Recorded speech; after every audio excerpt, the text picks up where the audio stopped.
Hi dear students, मैं यशवंत गौरव Purvanchal career classes में आप सभी लोगों का स्वागत करता हूं। जैसा कि मैंने आपसे वादा किया था कि मैं एक ही वीडियो में, एक ही सेशन में सीटेट का पूरा व्याकरण समाप्त कर दूंगा। आपके लिए ट्रिक के माध्यम से जितना ज़रूरी है सिर्फ उतने के माध्यम से आपको यह वीडियो प्रोवाइड करूंगा। तो लीजिए, वह समय आपका आ गया। आइए हमारे साथ जुड़ जाइए और सीटेट का जितना भी व्याकरण होता है उसको चुटकियों में हल कर लीजिए। बस उतना ही पढ़िए जितना आपके लिए ज़रूरी है। तो दोस्तों, ज़रूरत जितनी है उतना ही पढ़िए, क्योंकि आपके सामने या आपके लिए समय बहुत कम बचा है। जब समय नहीं बचा है तो आप अन्यथा की चीज़ें, जो बेकार की चीज़ें हैं, वह मत पढ़िए। उतना ही पढ़िए जितना आपके पेपर में आए। तो चलिए दोस्तों, उसी के शुरू करने के लिए, अगली कड़ी में जाने के लिए एक मोटिवेशनल कोट्स आपके सामने रहता है रोज़, ताकि आपका मनोबल बढ़ा रहे, आप उत्साहपूर्वक अपनी क्लास में बने रहें। तो दोस्तों, कोट्स आज का क्या है? खुद को योग्य बनाओ। खुद को योग्य बनाओ, दूसरों के बारे में बाद में सोचना। खुद को योग्य बनाओ, दूसरों के बारे में बाद में सोचना। ऐसा क्यों है दोस्तों? यदि आप योग्य हैं तो दूसरों की मदद भी कर सकते हैं। जब आप योग्य ही नहीं हैं तो दूसरों की मदद आप कैसे करेंगे? तो दोस्त, इसीलिए कहा गया है खुद को योग्य बनाओ, उसके बाद दूसरों की मदद करो। तो चलिए दोस्तों, चलते हैं पहले अपने टॉपिक पर। आज की हमारी जो टॉपिक है, मैंने कहा कि संपूर्ण व्याकरण जो सीटेट का है वह मैं आपको हल करा दूंगा एक ही वीडियो में। तो सबसे पहले संधि है। तो संधि की परिभाषा आपके लिए ज़रूरी नहीं है। अब ज़रूरी भी है तो मैं आपको बोल दे रहा हूँ, आप सुन लीजिए, लिखना नहीं है आपको। वर्णानाम परस्परम विकृतिमत संधानम इति संधि। वर्णों के परस्पर मेल से जो विकार उत्पन्न होता है उसे संधि कहते हैं। वर्णों के परस्पर मेल से जो विकार उत्पन्न होता है, जो बदलाव उत्पन्न होता है, उसे ही संधि कहते हैं। संधि आपकी 3 प्रकार की। संधि कितनी है आपकी? 3 प्रकार की। अगर पूछ ले कि आपके पास संधि कितनी होती हैं, तो संधि कितनी प्रकार की होती है? 3 प्रकार की संधि है आपके। कितनी संधियां हैं? 3 प्रकार की संधि है। तो 3 प्रकार की संधियों में कौन कौन सी संधि है वह देख लीजिए। तो पहली आपकी है स्वर संधि। पहली कौन सी है? तो स्वर संधि है। और उसके बाद कौन सी संधि है? तो उसके बाद आपकी है व्यंजन संधि। दूसरी संधि आपकी कौन सी है? तो व्यंजन संधि है। तीसरी संधि आपकी कौन सी है? तो विसर्ग संधि है। 3 संधि आपके पास हो गई। पहली संधि, दूसरी और ये है तीसरी। तीनों में पहला ये जो संधि है, पहली जो संधि है, इसको हम लोग अच संधि भी कहते हैं। कौन सी संधि? अच संधि भी कहते हैं। और इसको व्यंजन संधि को हम लोग हल संधि भी कहते हैं। इसको हम लोग किसी अन्य नाम से नहीं देखेंगे। तो इसको स्वर संधि क्यों कहते हैं? क्योंकि इसमें स्वर प्लस स्वर का मेल होता है। इसमें क्या होता है? स्वर प्लस स्वर का, यानी कि स्वरों का मेल होता है। उसी तरह से यहाँ देखें तो यहाँ व्यंजन प्लस व्यंजन या स्वर, व्यंजन प्लस व्यंजन या स्वर होता है। क्या होता है? व्यंजन प्लस व्यंजन या स्वर होता है। ठीक है, ये हो गया। और इसमें क्या होता है? तो इसमें विसर्ग होगा। विसर्ग के बाद या तो आपका व्यंजन होगा या फिर स्वर होगा।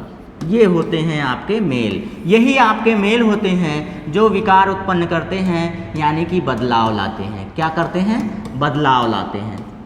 यही इतने ही नियम आपके हैं, इन्हीं पर व्याख्या करनी है। जितनी ज़रूरत है उतनी ही करेंगे, उससे ज़्यादा नहीं करेंगे। उससे ज़्यादा के लिए आप लोग कमेंट भी मत कीजिएगा। हाँ, समझ में ना आए तब कमेंट आप कर सकते हैं।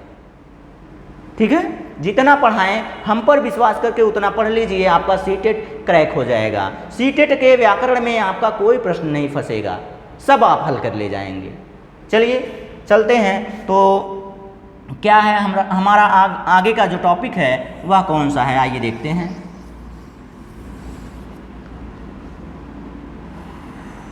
पूरा का पूरा कटेगा, कुछ भी हो जाए ये कटेगा पूरा, अपनी मनमानी करेगा। कट जा भाई, अच्छा बच गया। चलिए बच गया है तो देख लेते हैं स्वर संधि। स्वर संधि में सबसे पहले हमको देखना है कि ये कितने प्रकार के होते हैं। तो इसमें देख लीजिए, पहला आपको 5 प्रकार मुख्य होते हैं। 5 आपके मुख्य प्रकार होते हैं स्वर संधि में। पहला जो होता है, देखिए मैं पहले नाम बोल दूंगा, उसके बाद उनका सूत्र बोल दूंगा। ऐसा आप मत कहिएगा कि आप नाम बोल रहे हैं सूत्र तो बोल ही नहीं रहे हैं। ज़रूरत तो आपको है नहीं, लेकिन फिर भी मैं बोल दे रहा हूँ एक बार, ताकि आपको संतुष्टि हो जाए। आत्मसंतुष्टि भी कोई चीज़ होती है, ठीक है। चलिए पहला जो होता है दीर्घ संधि। दीर्घ संधि का सूत्र होता है अकः सवर्णे दीर्घ। दूसरा गुण संधि, आद गुणः। तीसरा क्या होता है यड़ संधि, इको यड़च।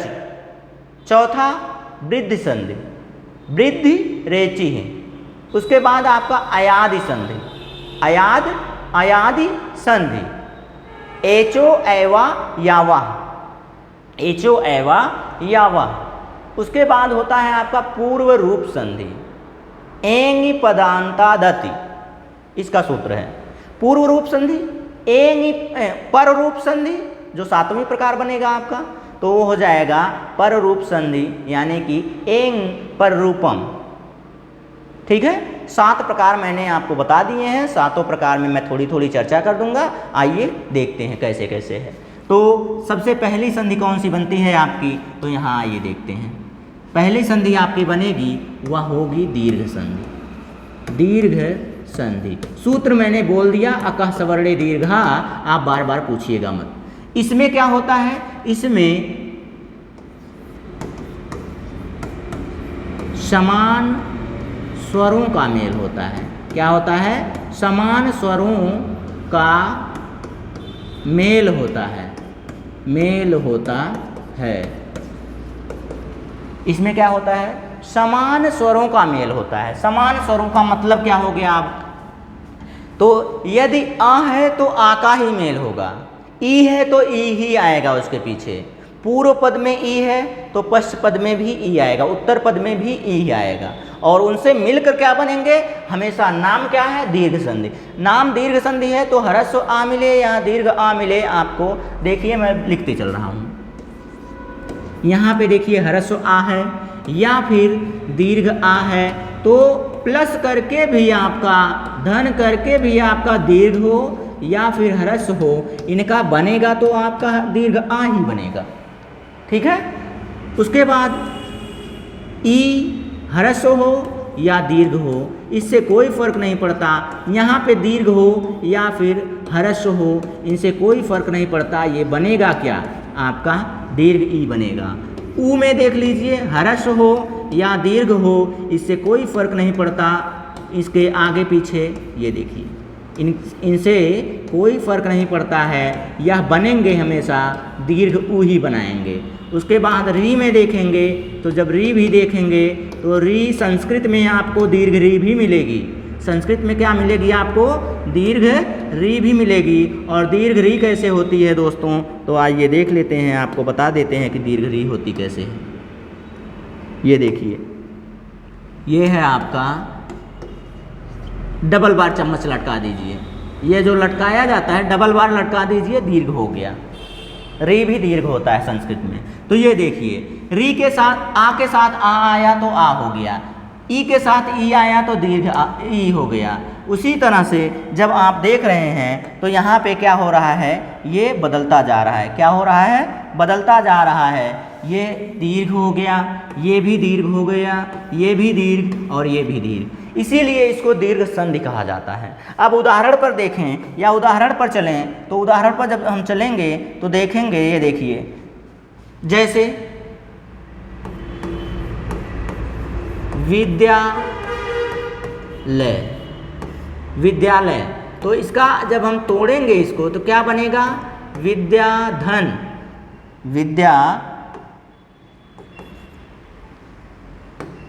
विद्याधन आलय। क्या बनेगा, विद्याधन आलय। यहाँ पे देखिए दीर्घ आ और यहाँ पे भी दीर्घ आ दोनों मिल जाते हैं तो किसका निर्माण करते हैं? दीर्घ आ का निर्माण करते हैं, इसीलिए यह क्या बन जाता है? विद्यालय बन जाता है। ठीक है, फिर आते हैं दोस्तों, तो इसी तरह से जब आएंगे तो ये देखिए गिरीशः, गिरीशः। अब गिरीशः में देखेंगे तो ये कैसे बनता है? तो ये बनता है गिरिधन, गिरिधन ईशः। क्या बनता है? गिरिधन ईशः। क्यों बनता है? यहाँ देखिए री में ह्रस्व ई और यहाँ ईशः में दीर्घ ई दोनों मिल जाते हैं तो किसका निर्माण करते हैं? दीर्घ ई का निर्माण करते हैं, इसीलिए यहाँ पे र में दीर्घ ई लगाकर इसको री लिखा जाता है और यह क्या बन जाता है? गिरीशः बन जाता है। ठीक है, तो यहाँ पे लिखना चाहें तो लिख भी सकते हैं आप। क्या लिख सकते हैं? गिरीशः, गिरीशः यहाँ आप लिख भी सकते हैं। अब ये देखिए दीर्घ ई बन जाता है। क्या हो रहा है भाई? देखिए गिरीशः हो गया। इसी तरह से जब देखेंगे आप तो आपका आ जाता है क्या? तो इसी तरह से अगर उदाहरण देखें तो ऊ वाला उदाहरण देख लेते हैं। भानुदयः। क्या आया? भानुदयः। ये कैसे टूटेगा? तो ये बनता है आपका भानु धन उदय से, भानु धन उदय से। दोनों के दोनों शब्द आपके सार्थक हैं और दोनों के दोनों शब्दों से आपका शब्द अर्थ निकलता है। तो ये देखिए भानु, भानु में ह्रस्व ऊ और उदय में भी ह्रस्व ऊ होता है, दोनों जब मिलते हैं दीर्घ ऊ का निर्माण करते हैं, इसीलिए यह क्या बन जाता है? तो यह बन जाता है दीर्घ ऊ की मात्रा लगाकर यह बन जाता है भानुदयः। ठीक है, तो इसी तरह से एक और देखेंगे हम लोग री वाला, पितृधन ऋणम, पितृधन ऋणम। अब ये री, ये एक री और ये दूसरी री, ये एक री और ये क्या है? दूसरी री। जब ये दोनों मिलते हैं तो यहाँ पे दीर्घ री का निर्माण करते हैं। किसका निर्माण? दीर्घ री का निर्माण करते हैं और यह जो शब्द होता है ये क्या बन जाता है? पितृणम। कहीं भी आपको लिखना हो पितृणम तो आप 2 बार कटोरा लटकाइएगा नीचे। ये जो कटोरे हैं, ये जो इस तरह से कटोरे हैं आपके, ये 2 बार लटकाइएगा। कहीं भी आपको पितृणम या मातृणम लिखा मिले, भ्रातृणम लिखा मिले तो आप क्या करेंगे? आप वहाँ पे 2 बार लटकाएंगे, तब आपका शुद्ध माना जाता है। तो आशा करते हैं आपको सारे के सारे स्वरों पर एक एक उदाहरण हमने दे दिया। इसी तरह से अगर हम बोल दें ढेर सारा, विद्यालय हो गया, विद्यार्थी हो गया, पुस्तकालय हो गया, हिमालय हो गया, तो हिमालय हो गया। अब उसी तरह से देखें ई में गिरीशः हो गया, महिषः हो गया। इसी तरह से देखेंगे आपका भानुदय हो गया। ठीक है, तो पितृणम हो गया, इसका भी कई बोल चुके हैं हम। तो उदाहरण जब इस तरह से देखेंगे ढेर सारा तो आपके सामने आपको समझ में आ जाएगा। तो आप कहीं भी समान स्वरों का मेल देखिए तो वह दीर्घ संधि होगा। कैसा होगा? वह दीर्घ संधि होगा। तो चलिए चलते हैं दूसरी संधि पर। दूसरी संधि क्या है आपकी? तो दूसरी संधि है आपकी गुण संधि। दूसरी संधि आपके सामने क्या आएगी? तो गुण संधि आएगी। और जब गुण संधि है तो इसका सूत्र क्या होता है? आद गुणः। क्या होता है? आद गुणः होता है। जरूरत नहीं है, जरूरत किसकी है? देखिए आ या आ दोनों के बाद यदि कोई असमान स्वर आए तो असमान स्वर में ई ऊ री ली, ई ऊ री प्लस ली ये आए तो इनका क्या हो जाता है? ए ओ अर अल हो जाता है। क्रमशः इनका ए ओ अर अल हो जाता है। क्या हो जाता है? अल हो जाता है। ठीक है, तो ये बन जाता है इनका ए ओ अर अल क्रमशः बनता है। तो अब जैसे देखेंगे दिन धन ईसह, दिन धन ईसह। उदाहरण जब देखेंगे तो क्या हो जाएगा, यहाँ पे ह्रस्व आ आया और यहाँ पे आपका दीर्घ ई आ रहा है। इसका मतलब है यह इन दोनों का जब मेल होता है, देखिए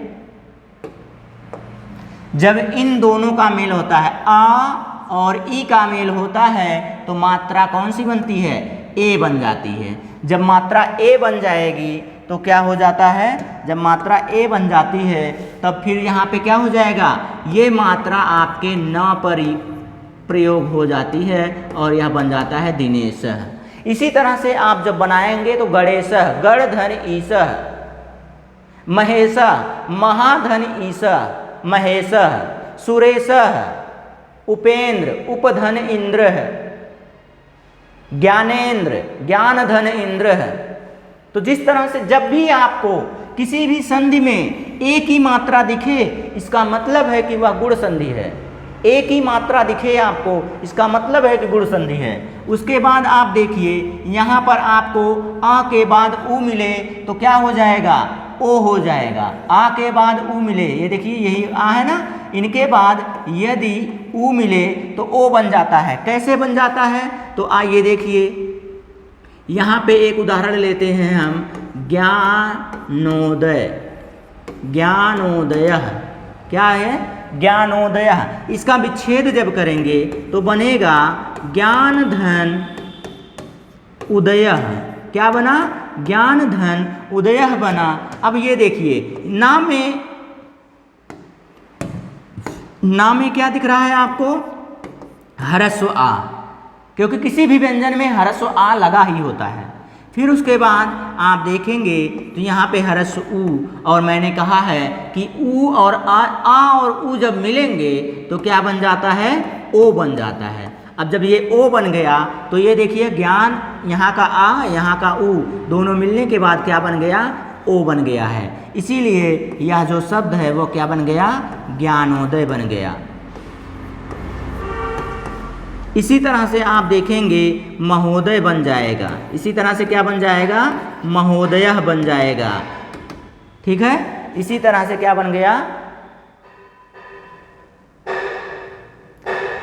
महोदय हो गया, ज्ञानोदय हो गया।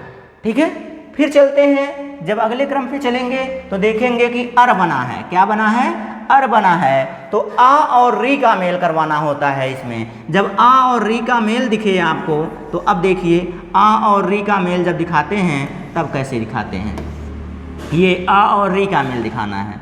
तो महाधन, महाधन ऋषि, महाधन ऋषि। तो ये क्या हो जाएगा दोस्तों, यहाँ पे दीर्घ आ है प्लस यहाँ पर री है। ठीक, यहाँ पे दीर्घ आ है और यहाँ पे री है। जब आ और री मिलते हैं तो क्या बनता है, अर बनता है। क्या बनता है, अर बनता है। ठीक है, अब देखिए ये प्रयोग कैसे होंगे। तो यहाँ पे ये देखिए, यहाँ पे क्या है, इस हा से तो मात्रा निकल गई ना। जब हा है, हा में से आ निकालेंगे तो ये आधा बचता है, ये स्वर निकल जाता है। अब ये जो आधा हा है, हा में ये जो ह्रस्व आ है इसको पूरा करेगा। ये देखिए पूरा हो गया, इसका हलंत यानी कि हट जाएगा। हलंत क्या होगा, हट जाएगा। फिर उसके बाद ये तो अभी क्या है, हा बना। ये जो आधा रा है, हलंत लगा हुआ रा है, ये कहाँ जाता है, ये कहाँ जाता है, तो आइए दिखाते हैं ये कहाँ जाता है आपका। तो ये जो री है, ये जो री है वह कहाँ जाएगा, तो ये इस सा पर चला जाता है। इस सा पर उड़न रपरह बन जाता है, मतलब उड़नतवा र बन जाता है, उड़ता हुआ रा। पापा की परियां जिस तरह से उड़ती हैं उसी तरह से यह र भी क्या हो जाता है, उड़ जाता है। तो पापा की परियों को मत उड़ाइए, इस रा को उड़ा के आप महर्षि बना दीजिए। इसी तरह से आपका एक शब्द होता है देवर्षि। क्या होता है, देवर्षि। तो ढेर सारे उदाहरण आप देखेंगे तो आपको मिल जाएगा, देवर्षि, महर्षि, सप्तर्षि, वसंत ऋतु, वसंत धन ऋतु, तो इस तरह से आपको ढेर सारे शब्द मिल जाएंगे जब आप री वाली मात्रा देखेंगे, गुण संधि में देखेंगे। तो ये हो गया आपका, देखिए ये हो गया आपका आ और ई का मेल, ये हो गया आपका आ और ऊ का मेल, ये हो गया आपका आ और री का मेल। अभी बचा क्या आपका, अभी आपका बच रहा है लृ का मेल। किसका मेल बच रहा है, लृ।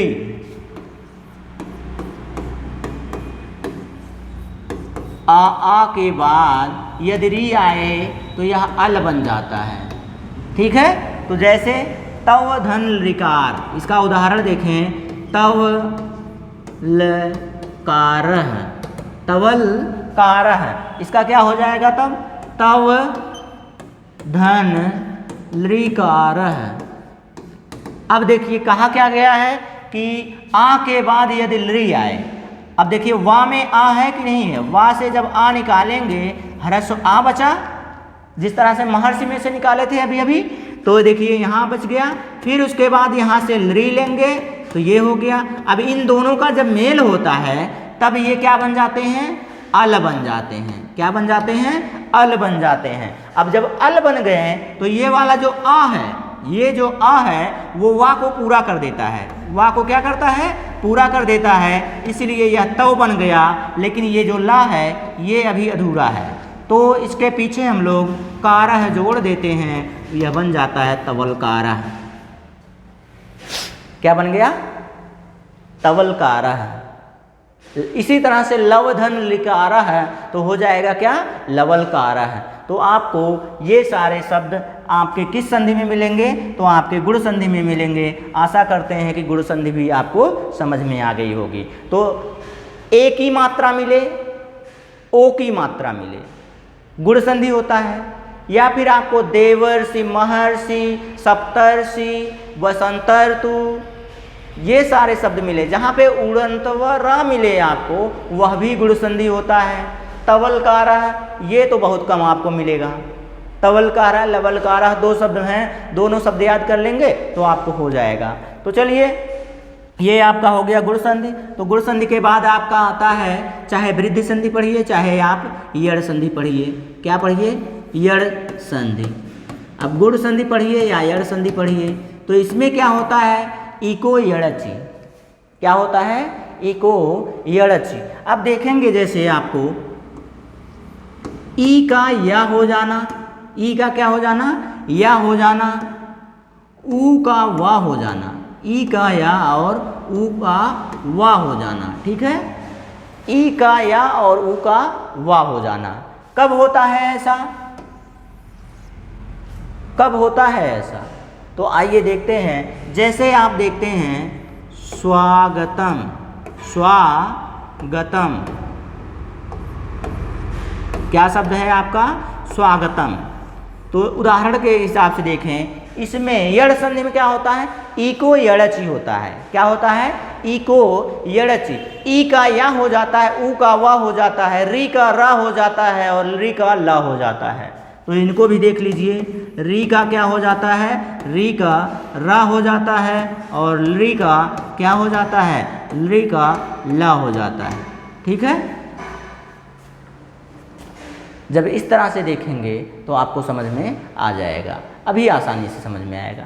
कैसे आएगा, देखिए जैसे ये हो गया, तो अब इसको जब देखेंगे, इसका जब हम लोग विच्छेद करते हैं, सुधन आगतम, सुधन आगतम, यानी कि ई और ऊ के बाद, ई ऊ री लृ के बाद कोई असमान स्वर आए तो, ई ऊ री लृ, ये देखिए ई ऊ री लृ के बाद कोई असमान स्वर आए तो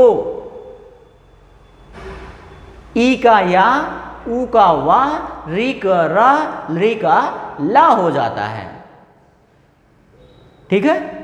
तो आइए देखते हैं कैसे हो जाता है। देखिए सु, अब देखिए यहाँ स में क्या जुड़ा हुआ है, स में से जब हम ऊ निकालेंगे तो क्या हो गया, ये ऊ निकल के आया। फिर इसके बाद क्या है, दीर्घ आ है, आ समान स्वर है। क्या है, आ समान स्वर है। अब असमान स्वर है तो अब ये ऊ और आ जब मिलेंगे तो ऊ के पहले ये जो ऊ है ऊ किस में बदल जाएगा, ऊ बदल जाएगा आपका वा में। ऊ किस में बदल जाएगा, आपका वा में बदल जाएगा। और जब ऊ वा में बदल जाएगा, वा पे आ की मात्रा जुड़ेगी तो ये हो जाता है वा पे आ की मात्रा स्वा। जब ये स्वा बन जाता है तो ये सा तो अधूरा है, इसकी मात्रा तो निकल गई। इसकी जब मात्रा निकल गई है और ये वा इसमें जुड़ेगा तो ये हो जाता है स्वा। और पीछे क्या, ये आ तो वा में लग गया, ये जो आ है ये किस में लग गया, वा में लग गया। तो बचा क्या, गतम बचा। तो गतम को आप लगा दीजिए, स्वागतम हो गया। इसी तरह से आप देखेंगे वधू धन आगमन यानी कि वध्वा गमनम, वध्वा गमनम, वधू धन आगमनम क्या हो जाएगा इसका, तो इसका हो जाएगा वधू धन आगमनम, आगमनम। बेसिक से पढ़ने के लिए आपके पास समय नहीं बचा है, इसीलिए जल्दी जल्दी पढ़ के आगे बढ़ेंगे। यहाँ का ऊ, यहाँ का आ, ये क्या बना देता है, ऊ का वा हो जाता है और ये आ लग जाता है। इसी तरह से जब देखेंगे तो ये देखिए प्रत्येकः क्या होता है, प्रत्येकः, प्रत्येकः में जब देखेंगे प्रतिधन एकः, प्रतिधन एकः, प्रतिधन एकः, तो क्या हो गया, ये हो जाएगा आपका प्रत्येकः। ये क्या हो जाएगा, तो ये हो जाएगा आपका ई का या हो जाता है। देखिए प्रत, ये हो जाता है, यहाँ से ई निकल आता है। जब यहाँ से ई निकल आता है तो ये ए बचा हुआ है। एक ई के स्थान पर क्या हो जाएगा, असमान स्वर आने की वजह से ये ई किस में बदल जाएगा, या में बदल जाएगा। और जब ए इसमें जुड़ेगा तो ये बन जाता है ये, क्या बन जाता है, ये बन जाता है। जब ये बन गया तो ये देखिए यहाँ पे ता अधूरा हुआ है, तो जब ता अधूरा है तो यह इसमें जुड़ जाता है और ये क्या बन जाता है, प्रत्येकः बन जाता है। तो इस तरह से आपको समझ में आएगा। बेसिक आपको इतना नहीं पढ़ाया जाएगा, बस ट्रिक समझिए। ट्रिक क्या है इसमें, ई के स्थान पर या दिखता है, यानी कि जब आपको कहीं पे ई के स्थान पर या, यानी कि आपको आधे स्वर, आधे व्यंजन के बाद, आधे व्यंजन के बाद यदि या और वा दिखे, आधे व्यंजन के बाद यदि या और वा दिखे तो यड़ संधि होता है। बस यहीं पर इसको इतना जानना होता है, बाकी कुछ खास इसमें है नहीं, ठीक है, बाकी कुछ खास इसमें है नहीं। तो चलिए आगे चलते हैं अगली संधि में। जब अगली संधि में चलेंगे तो अगली संधि कौन सी है आपकी, वृद्धि संधि। कौन सी संधि, वृद्धि संधि। वृद्धि संधि का मतलब वृद्धि हो जाना, वृद्धि संधि। वृद्धि संधि का सूत्र क्या होता है, वृद्धि रेचि है। अब वृद्धि रेचि में देखेंगे तो आपको दो मात्राएं मिलेंगी, एक तो ए मिलेगा और एक मिलेगा औ। एक क्या मिलेगा, ए मिलेगा और एक मिलेगा औ। कब मिलेगा, जब आपको आ या आ के बाद ए मिलेगा या फिर क्या मिलेगा, ओ मिलेगा। तो क्रमशः, क्रमशः का मतलब जब ये दोनों मिलेंगे, ये दोनों जब मिलेंगे तो इनके स्थान पर ए हो जाएगा और ये जब मिलेंगे तो इनके स्थान पर क्या हो जाएगा, औ हो जाएगा। ठीक है। तो जब आपको दो मात्राएं, किसी शब्द पर दो मात्राएं दिखाकर आपको संधि पूछे तो इसका मतलब है कि वह वृद्धि संधि है। आपके पास समय कम बचा है, इसीलिए मैं यहाँ पे जल्दी जल्दी ट्रिक के हिसाब से लेके चल रहा हूँ, नहीं तो बेसिक आपको बताता एक संधि पढ़ाने में आपको एक दिन बीत जाता। एक लेक्चर में आपको एक संधि पढ़ाते हैं, लेकिन यहाँ पर समय का अभाव होने के कारण आपको एक ही लेक्चर में पूरा का पूरा पढ़ाना पड़ रहा है। संधि भी पढ़ाएंगे, समास भी पढ़ाएंगे, वाच्य भी पढ़ाएंगे और साथ ही साथ प्रत्यय उपसर्ग भी पढ़ाएंगे, रूप भी पढ़ाएंगे और लेक्चर पर प्रश्न भी करेंगे। तो आइए देखते हैं, ये हो गया आपका, क्या हो गया, तो ऐ मिले या औ मिले। जैसे महौषधि, महौषधि। जब महौषधि मिले आपको, ये दो मात्रा मिली, दो मात्रा मिली यानी कि वृद्धि संधि है, दो मात्रा वृद्धि संधि। फिर उसके बाद एकैकः, एकैकः, एकैकः मिला तो दो मात्राएं मिली, वृद्धि संधि। महेश्वर्यम, महेश्वर्यम, स्वर्यम, महेश्वर्यम। अब ये देखिए यहां पर भी दो मात्रा, जब ऊपर दो मात्रा मिले तो वृद्धि संधि। महाधन ऐश्वर्यम, एक एक, एक धन एक, महौषधि मतलब महाधन औषधि। महोघ, महोघ, ये क्या हो जाएगा? महाधन ओघ, महाधन ओघ। तो दो मात्रा वृद्धि संधि। तो इसी तरह से जब आपको दो मात्रा वाले मिले यानी कि वृद्धि संधि है, दो मात्रा वाले वृद्धि संधि। ए ओ अर अल गुण संधि थे, ए ओ अर अल गुण संधि। ई का या हो जाना, ऊ का व हो जाना, री का र हो जाना, ली का ल हो जाना, वो था यड़ संधि। ई का या, ऊ का व। ठीक है, ये हो गया आपका वृद्धि संधि। ठीक है, तो अब देखेंगे जैसे आपका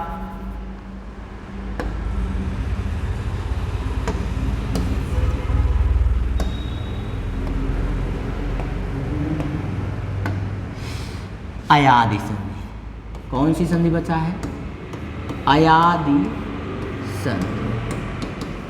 बस आपको शब्दों से परिचित करवाते चल रहे हैं, बस शब्दों से क्या कर रहे हैं? परिचित करवा रहे हैं।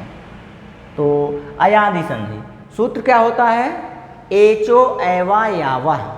क्या सूत्र होता है? एचो एवा यावह सूत्र होता है इसका।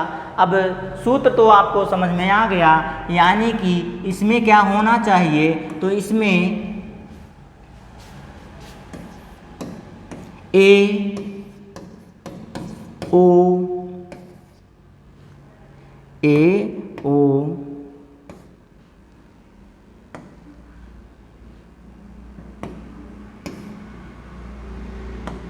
ए ओ, आई औ, ए ओ ऐ औ के स्थान पर, के स्थान पर इनके बाद यदि असमान स्वर आए तो, इनके बाद यदि कोई असमान स्वर आए तो ये क्रमशः किस में बदल जाते हैं? आए, आओ, आय, आओ में बदल जाते हैं। ठीक है, ये देखिए इनके बाद यदि कोई असमान स्वर आ रहा है या आ का मतलब ह्रस्व आ या दीर्घ आ में से कोई भी आ रहा है तो ये प्रायः क्रमशः ए का ऐ हो जाता है, ओ का औ हो जाता है और ऐ का आय हो जाता है, औ का आओ हो जाता है। यानी कि जब आपको इस तरह के शब्द देखने को मिले हैं, आइए हम दिखाते हैं कौन कौन से। जैसे नयनम, क्या दिखे? नयनम। शयनम, गयनम। ठीक है, नयनम, शयनम, ऐसे शब्द मिले, इसका मतलब है कि यह अयादि संधि है। जब आपको अय दिखे, क्या दिखे? अय दिखे, औ दिखे, आय दिखे या आओ दिखे, चलिए देखते हैं ये क्या हो जाएगा। ने धन अनम, क्या बन जाएगा? ने धन अनम। ने में देखिए यहाँ पर क्या है? ए है प्लस आ है, इनका क्या हो जाएगा? अय हो जाएगा। इनका क्या हो जाता है? अय हो जाता है। किसका अय होता है? अय ये होता है किसका, ए के स्थान पर होता है। किसके स्थान पर होता है, तो ए के स्थान पर अय हो जाता है, पीछे का आ यहाँ पे आके क्या होता है, जुड़ जाता है। ठीक है, पीछे का आ आके जुड़ जाता है। तो इस तरह से जब आपको शब्द दिखें शयनम, शयनम, तब भी आपको क्या देखेगा, तब भी आपको अयादि संधि आएगा। इसी तरह से पवनम, क्या हो जाए, पवनम। तो पवनम में देखिए पोधन अनम, पोधन अनम। अब यहाँ पा से क्या निकलेगा, पा से ओ निकलेगा, पा से ओ निकला, पीछे आ आया तो इसका क्या हो गया, औ हो गया। पवनम, धवनम। ठीक है, तो ये वाले शब्द हो गए। इसी तरह से जब आप देखेंगे तो आपको और भी शब्द मिलेंगे आय के। आय का मतलब गायकः, गायकः, गायकः, शायकः, नायकः। तो ये क्या हो जाएगा, गय धन अकः, गय धन क्या बन जाएगा, अकः। ये मिटा दिया जाए, क्या बन जाएगा, गय धन अकः। इसी तरह से जब नायका होगा तब क्या बनेगा, नायका है तो ये बन जाएगा नय धन अकः, नय धन अकः, ये नहीं होगा। हाँ, तो नय धन अकः। तो नायकः, गायकः, शायकः, ये जो शब्द बनते हैं ये आपके बन जाएंगे अयादि संधि। धावकः, इसी तरह गायका लिखे, हाँ गायका भी लिखे हैं। धावकः, पावकः, धावकः, पावकः, शावकः। कौन कौन से शब्द, धावकः, पावकः, शावकः, शावक, शावकः, ये सब कैसे होंगे, धवधन अकः, पवधन, हाँ सही है, पव तो नहीं, हाँ पो लिखे, सही है, पवधन अकः। इसी तरह से सवधन अकः। आप जितने शब्दों को देखेंगे इसमें अय, औ, आय, आओ, ये 4 शब्द के मेल आपको दिख रहे हैं। जब 4 शब्दों के आपको मेल दिख गए इसका मतलब है कि यह अयादि संधि है। तो इस तरह से आपका ये संधि में जो स्वर संधि है इस तरह से समाप्त हो जाती है। आपके सामने है किस तरह से हुआ है, कैसे हुआ है, सब मैंने आपको दिखा दिया। तो जो आपका पूर्व रूप या पर रूप है वहाँ से आपको शब्द कमाते हैं, शब्द कमाते हैं, क्या आते ही नहीं हैं। तो फिर उसके बाद आपका बचता क्या है, तब बचता आपका है व्यंजन संधि। क्या बचता है, व्यंजन संधि, व्यंजन।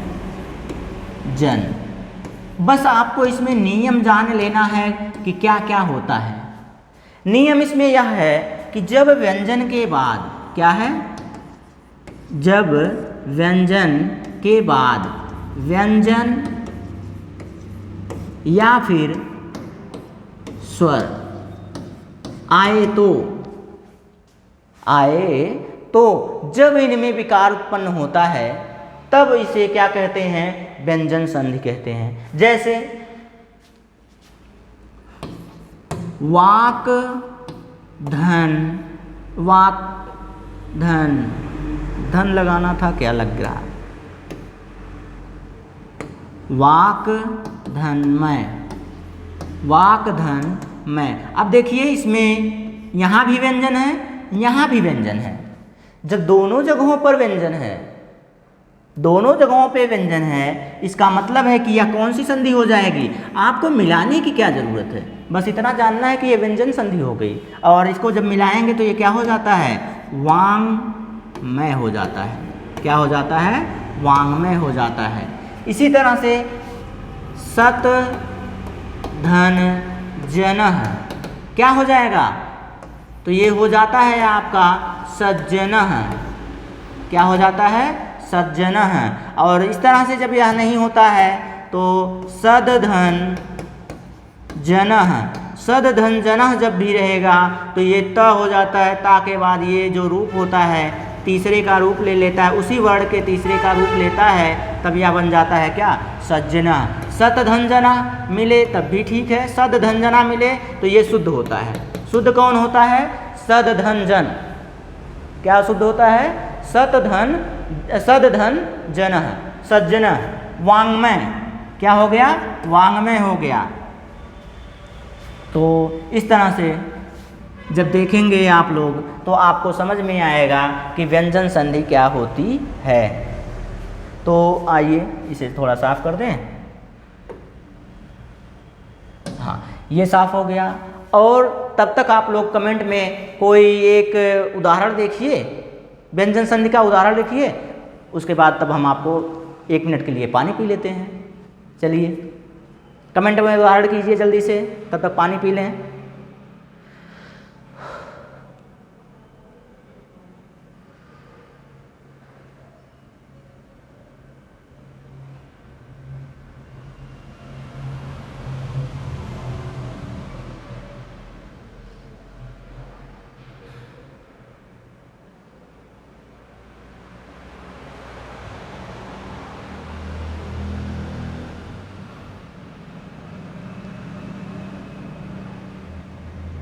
जल्दी कीजिए, उदाहरण बहुत बढ़िया उदाहरण कर रहे हैं कमेंट में, आप लोगों का कमेंट अच्छा है।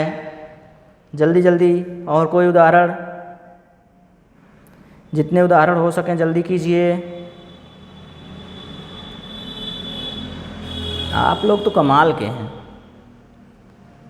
जब ऐसे ऐसे उदाहरण देंगे आप लोग तब तो मज़ा ही आ जाता है। कौन कौन से उदाहरण हैं, कश्चिद हैं, सज्जना, सज्जना तो हमने बता दिया है। दुश्चरित्र है, चलिए दुश्चरित्र बता दे रहे हैं, उज्ज्वल बता दे रहे हैं, उच्चारण बता दे रहे हैं। तो जो भी आपके उदाहरण आप बता रहे हैं लीजिए। कौन कौन से उदाहरण हैं, तो पहला आपने बताया है सज्जना, तो हमने बता ही दिया है। कसधन चित, कश्चिद बताया है। ये देखिए कसधन चित्र हो या कसधन चिद हो तो ये क्या बन जाता है, कश्चिद। ठीक है, ये बन गया यह। फिर उसके बाद आप लोगों ने बताया उज्ज्वल, उज्ज्वल का होता है उद धन ज्वल, उद धन ज्वल। क्या होता है, उद धन ज्वल, उद धन ज्वल। क्या बन जाएगा, उज्ज्वल, उज्ज्वल। संस्कृत में आप क्या करेंगे, यही काम आपका हिंदी में भी है, यही काम सेम टू सेम हिंदी में भी है। लेकिन क्या करना है आपको, यहीं बस विसर्ग लगा देना है या माँ लगा देना है, दोनों में लगा देंगे, संस्कृत बन गया। बहुत आसान होता है आपके लिए यह लैंग्वेज का करना, यूज करना। उच्चारण बोला था आपने, ये लीजिए उच्चारण, उच्चारण। अब उच्चारण का उतधन चारण, उतधन चारण, क्या हो गया, उच्चारण हो गया। अब ये त कहाँ होता है, द कहाँ होता है, त वहाँ पर होता है जहाँ पे उसके बाद यहाँ पर प्रथम वर्ण मिले, और द कहाँ होता है, द वहाँ होता है जहाँ पे उसके बाद यहाँ पर कोई तीसरा वर्ण मिले। जैसा वर्ण मिलेगा वैसे ही उसका हम क्या करेंगे, विच्छेद करेंगे। अब समझ गए होंगे आप लोग कि जहाँ पर आपको व्यंजन मिले, व्यंजन और व्यंजन का मेल मिले, व्यंजन और स्वर का तो आपको यहाँ कम मिलेगा, व्यंजन और व्यंजन का जब मेल दिखाएगा इसका मतलब है कि वह व्यंजन संधि है। व्यंजन और व्यंजन मिले तो क्या हो जाता है, व्यंजन संधि हो जाता है। और जब व्यंजन संधि हो जाता है दोस्तों तो आगे देखेंगे आप लोग क्या क्या होता है आपका। तो आपका सामने सब कुछ मिल गया। जैसे एक उदाहरण आप लोग देख लीजिए, और वाक धन ईसह, क्या है, वाक धन ईसह, ये क्या हो जाता है दोस्तों, तो ये हो जाता है आपका वागीसह। अब देखिए यहाँ पर क्या है, यहाँ पर आपका व्यंजन और स्वर का मेल है, व्यंजन और स्वर का मेल है, इसलिए यह क्या हो गया, इसलिए यह भी व्यंजन हो गया। जब व्यंजन के बाद व्यंजन या स्वर मिले, सीधे सीधे आपका व्यंजन संधि हो गया। व्यंजन के बाद व्यंजन मिले तब भी व्यंजन संधि हो गया। बस इतना सा आपको समझाना था। उदाहरण आपके सामने है, उदाहरण आप जितना चाहें उतना किताब से पढ़ सकते हैं, नियम आपको समझाना है। बस नियम आपको जो हम समझा दे रहे हैं वही है। देखिए, दुस धन ट, दुस दुस धन त, क्या है, दुस धन त। अब देखिए फिर से,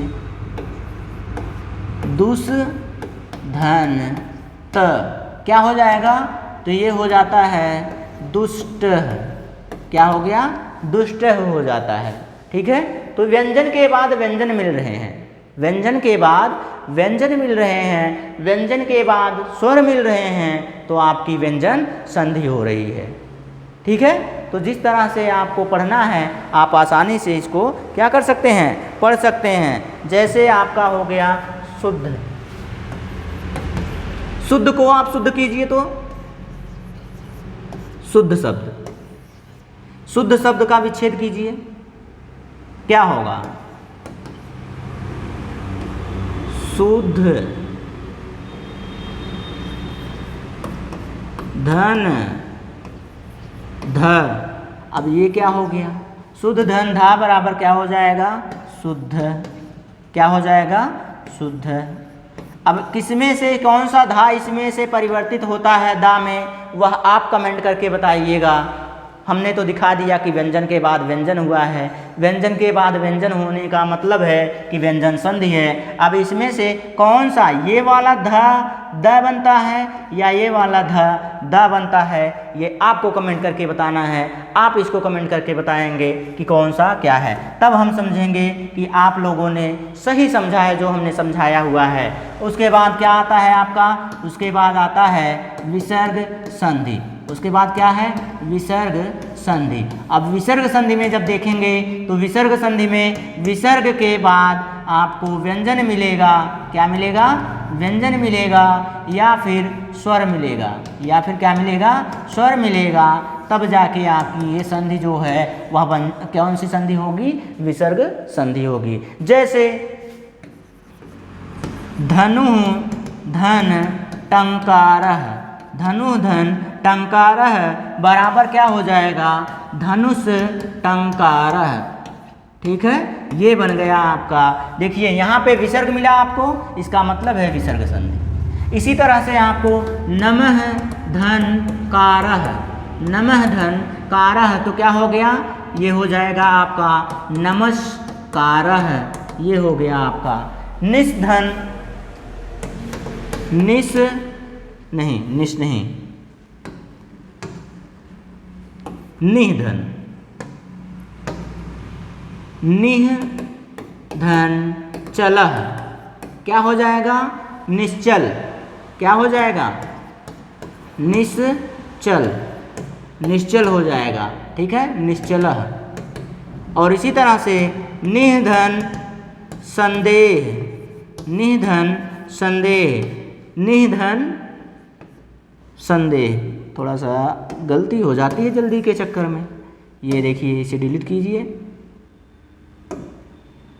हाँ, तो क्या बोला हमने, हमने बोला निधन संदेह, निधन संदेह। तो यहाँ पे देखिए विसर्ग है, यहाँ पे व्यंजन है, इसका मतलब यह क्या हो गया, निस्संदेह, निस्संदेह, निस्संदेह। ये देखिए, तो मैं आपको सिर्फ इतना बताना चाह रहा हूँ, इतनी जल्दी जल्दी इसलिए बताया आपको उदाहरण, ताकि आपको यह समझ में आ जाए कि देखिए नमः धनकारा, विसर्ग के बाद व्यंजन आया, धनु धन टंकारा विसर्ग है, उसके बाद व्यंजन आया। यहाँ देखेंगे विसर्ग है, उसके बाद व्यंजन है, विसर्ग है, उसके बाद व्यंजन है। इसका मतलब यह है कि जब आपको किसी भी संधि में विसर्ग दिखे या दो दो स मिले एक साथ, क्या मिले? दो दो स मिले। यह उदाहरण आपका जो होगा ये तो आपको विसर्ग और व्यंजन संधि में थोड़ा सा कंफ्यूजन लाएगा, लेकिन जब आप शब्द देखेंगे शब्दों में आपको आसानी से समझ में आ जाएगा। पीडीएफ में हम आपको ढेर सारा उदाहरण दे देंगे, इसी के लिंक में, इसी वीडियो के लिंक में लगा देंगे, आप उदाहरण आसानी से पढ़ लीजिएगा। बस नियम जान लीजिए कि विसर्ग के बाद यदि विसर्ग हो, विसर्ग के बाद विसर्ग मिलता ही नहीं, पहली बार गलती मत करना कभी। विसर्ग के बाद यदि व्यंजन हो या स्वर हो तो यह कौन सी संधि होती है? विसर्ग संधि होती है। तो इसी तरह से दोस्तों हमारी जो संधि है वह तो समाप्त हो गई, संधि क्या हो गई? समाप्त हो गई। इसके बाद देखते हैं कौन सी टॉपिक आपके सामने है। तो आपके सामने है समास। क्या दोस्तों आपके सामने? समास। समसनम समासः, संक्षेपीकरण करना समास कहलाता है। अनेक पदीन एक पदी भवनम समासः, अनेक पदीन एक पदी भवनम समासः, अनेक पदों का एक पद हो जाना समास कहलाता है। तो ना समास की परिभाषा देखनी है, ना समास का विग्रह देखना है, आपको सीधा सीधा समास के नियम जानना है और समास जानना है। मैंने आपको परिभाषा बता दी। आगे चलते हैं। आप आगे क्या है दोस्तों? तो आगे ये देखेंगे कि इसमें यह कितने प्रकार के होते हैं। तो आपको एनसीईआरटी में आपके 6 समास मिलेंगे। कितने समास मिलेंगे? तो 6 समास आपके मिलेंगे आपकी एनसीईआरटी में। कितने? 6। कौन कौन से? तो आपको ट्रिक चाहिए। अब दादी तक, ये आपके 6 समास हैं। देखिए जल्दी के चक्कर में क्या क्या होता है, जल्दी का काम शैतान का होता है, लेकिन समय कम होने की वजह से हम लोग भी वही बन रहे हैं। तो आइए, आ, जो यह आ है आपका, यह कौन सा समास बनाता है? तो ये बनाता है अव्ययी भाव समास। अव्ययी भाव समास। उसके बाद कौन सा समास बनता है? बा से आपका बनता है बहुब्रीहि समास। बहुब्रीहि समास। उसके बाद कौन सा समास आपका आता है? उसके बाद है द से आपका द्वंद्व समास। द से आपका द्वंद्व समास। उसके बाद आता है आपका दी से द्विगु समास। दी से द्विगु समास। फिर उसके बाद आपका आता है कौन सा? तो उसके बाद आपके सामने है ता मतलब तत्पुरुष समास। कौन सा? तो तत्पुरुष समास। उसके बाद क है, तो का कौन सा होगा दोस्तों? तो का हो जाएगा आपका, ये नहीं, कौन सा यूज करें कलर इसके लिए? ये लीजिए। तो ये हो गया आपका कर्मधारय। कर्मधारय समास।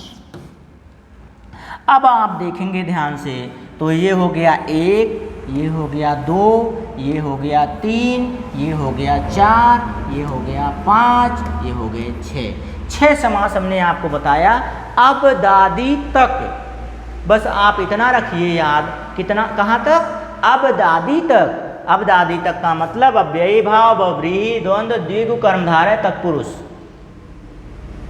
तो आइए एक एक पर हम छवों पर एक पर चर्चा करते हैं। उसके बाद आपका समास भी समाप्त हो जाएगा और थोड़ी थोड़ी सी इसमें क्या करेंगे, हम ट्रिक देते चलेंगे आपको, ताकि आपको समझने में आसानी हो। तो आइए अगले पेज पर चलते हैं। अगला पेज अव्ययी भाव समास का है। अव्ययी भाव समास का जो पद है, अब देखिए इसमें होता क्या है। इसमें दोस्तों, इसमें यह होता है, जानते हैं क्या? इसमें आपको पूर्व पद प्रधान मिलेगा। पूर्व पद क्या होगा? प्रधान होगा। किसमें? तो आपके अव्ययी भाव समास में। अव्ययी भाव समास में आपका पूर्व पद प्रधान भाव समास, पूर्व पद प्रधान होता है। क्या होता है? पूर्व पद प्रधान। तो पूर्व पद प्रधान के साथ साथ जो शब्द बनेगा वह क्या होगा? अव्यय होगा। शब्द जो बनेगा वो क्या बनेगा? अव्यय शब्द होगा। और सबसे बड़ी पहचान इसकी जो आपके सामने है वह क्या है? वह है उपसर्ग। वह क्या है? उपसर्ग। पूर्व पद आपका, पूर्व पद जो रहेगा वह सदैव उपसर्ग होगा। कैसा होगा? सदैव उपसर्ग होगा। तो बिना उपसर्ग के इसमें कोई भी कार्य होने वाला नहीं है। जैसे जैसे जब देखेंगे तो आपके सामने देखिए यह पड़ा हुआ है, इसीलिए हमने इसमें लगा दिया है आपके लिए उदाहरण। ये देखिए अव्ययी भाव समास में, तो अव्ययी भाव समास में हमने आपको यह लगा दिया है। जब भी आपको दिख जाए, देखिए क्या दिख रहा है आपको, आपके सामने अनु, अनुरूपम, अनुगुणम, प्रत्यक्ष, प्रत्यक्ष में कौन सा उपसर्ग? प्रति उपसर्ग। तो उसके बाद प्रत्येक, प्रत्येक में कौन सा उपसर्ग? प्रति उपसर्ग। तो इसी तरह से देखिए प्रतिदिनम, यथा, यथाशक्ति, यथाशक्ति, निर्जनम, निर्जनम, निर्जनम, निर्जनम, और निर्जनम के बाद दुर्भिक्षम, दुर्भिक्षम। तो इस तरह से जब आप देखेंगे तो जितने भी आपको मिलेंगे दुर्भिक्षम, तो जितने भी आपको शब्द मिलेंगे वह शब्द आपके अव्ययी भाव समास के जितने भी होंगे सब के सब में आगे आपको उपसर्ग लगा मिलेगा। बस इतनी सी ट्रिक आप जानिए, इससे ज़्यादा कुछ जानने की ज़रूरत नहीं है। और जितना भी आप किताब कोई उठा लीजिए उसमें देखेंगे तो उसमें भी यही मिलेगा आपको कि जो अव्ययी भाव समास होता है उसका पूर्व पद हमेशा अव्यय मिलेगा। जो शब्द निर्मित होगा वह क्या होगा? नपुंसक लिंग का अव्यय शब्द होगा। ठीक है, चलिए चलते हैं अगले पे। तो अगला क्या है दोस्तों? अगला है आपका तत्पुरुष समास। तत्पुरुष समास में उत्तर पद प्रधान होता है। क्या होता है? उत्तर पद, उत्तर पद प्रधान। तो उत्तर पद प्रधान के साथ साथ अब इसमें क्या देखेंगे? इसमें विभक्ति, विभक्ति क्या होता है आपका? तो विभक्ति के हिसाब से, विभक्तियों के हिसाब से कारक होते हैं। विभक्तियों के आधार पर, विभक्तियों के आधार पर क्या होते हैं? कारक होते हैं। कारक चिन्ह मिलते हैं आपको। क्या मिलते हैं? कारक चिन्ह। ऐसा समास जिसमें आप उसका अर्थ देखेंगे तो उसमें कोई ना कोई कारक होगा, और विग्रह देखेंगे उसमें कोई ना कोई आपको क्या मिल जाएगा?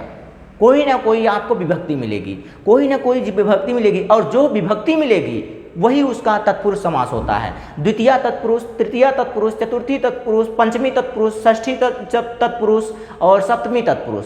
इस तरह से आपके तत्पुरुष समास हो जाते हैं। और साथ ही साथ आपके समानाधिकरण तत्पुरुष, व्यधिकरण तत्पुरुष, अलुक तत्पुरुष, नए तत्पुरुष।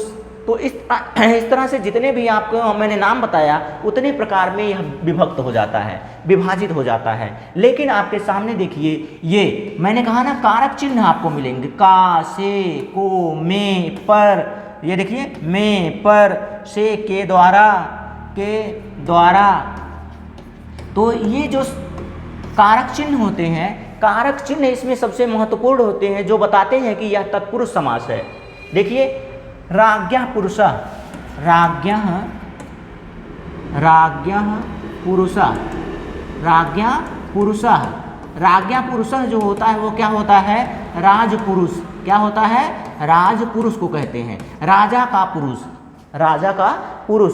बीच में आपका क्या आया? का आया। जब का विभक्ति कारक चिन्ह आ गया इसका मतलब है तत्पुरुष समास है। अब तत्पुरुष समास है आपके सामने देखिए, कृष्णाश्रितः, कृष्णाश्रितः, कृष्ण का आश्रय लिया हुआ, शरणागता, शरण में आया हुआ, लोकातीता, लोक से परे, लोकातीता मतलब लोक से परे, इस लोक से नहीं है जो दूसरे लोक का है। भयपन्ना, भय को प्राप्त, रामाश्रितः, राम के आश्रित, राम के आश्रित, सुख प्राप्त, सुख को प्राप्त हुआ। तो इस तरह से जितना भी आप तत्पुरुष समास का देखेंगे उसमें यहाँ देखिए विभक्ति दिख रही है और यहाँ क्या दिख रहा है आपको? कारक चिन्ह दिख रहे हैं। तो इसका मतलब यह तत्पुरुष समास है और तत्पुरुष समास की पहचान ऐसे ही की जाती है। आते हैं अब कर्मधारय समास पर। क्या, किस समास पर? कर्मधारय समास पर। कर्मधारय समास की सबसे अच्छी पहचान क्या होती है दोस्तों? यह क्या होता है? विशेषण विशेष्य का गुण लेके आता है, विशेषण प्लस विशेष्य का गुण लेके आता है, विशेषण प्लस विशेष्य का गुण लेके आता है। और इसका गुण का मतलब विशेष में क्या होता है? विशेष में आपकी संज्ञा होती है। अब संज्ञा में कोई भी संज्ञा हो, किसी का भी नाम हो, किसी का भी नाम हो, नाम की ही तो विशेषता बताएंगे, किसी इंसान की, किसी वस्तु की भी, किसी वस्तु या इंसान की ही विशेषता बताएंगे हम, बाकी और किसी की विशेषता तो उस तरह से बताते नहीं हैं।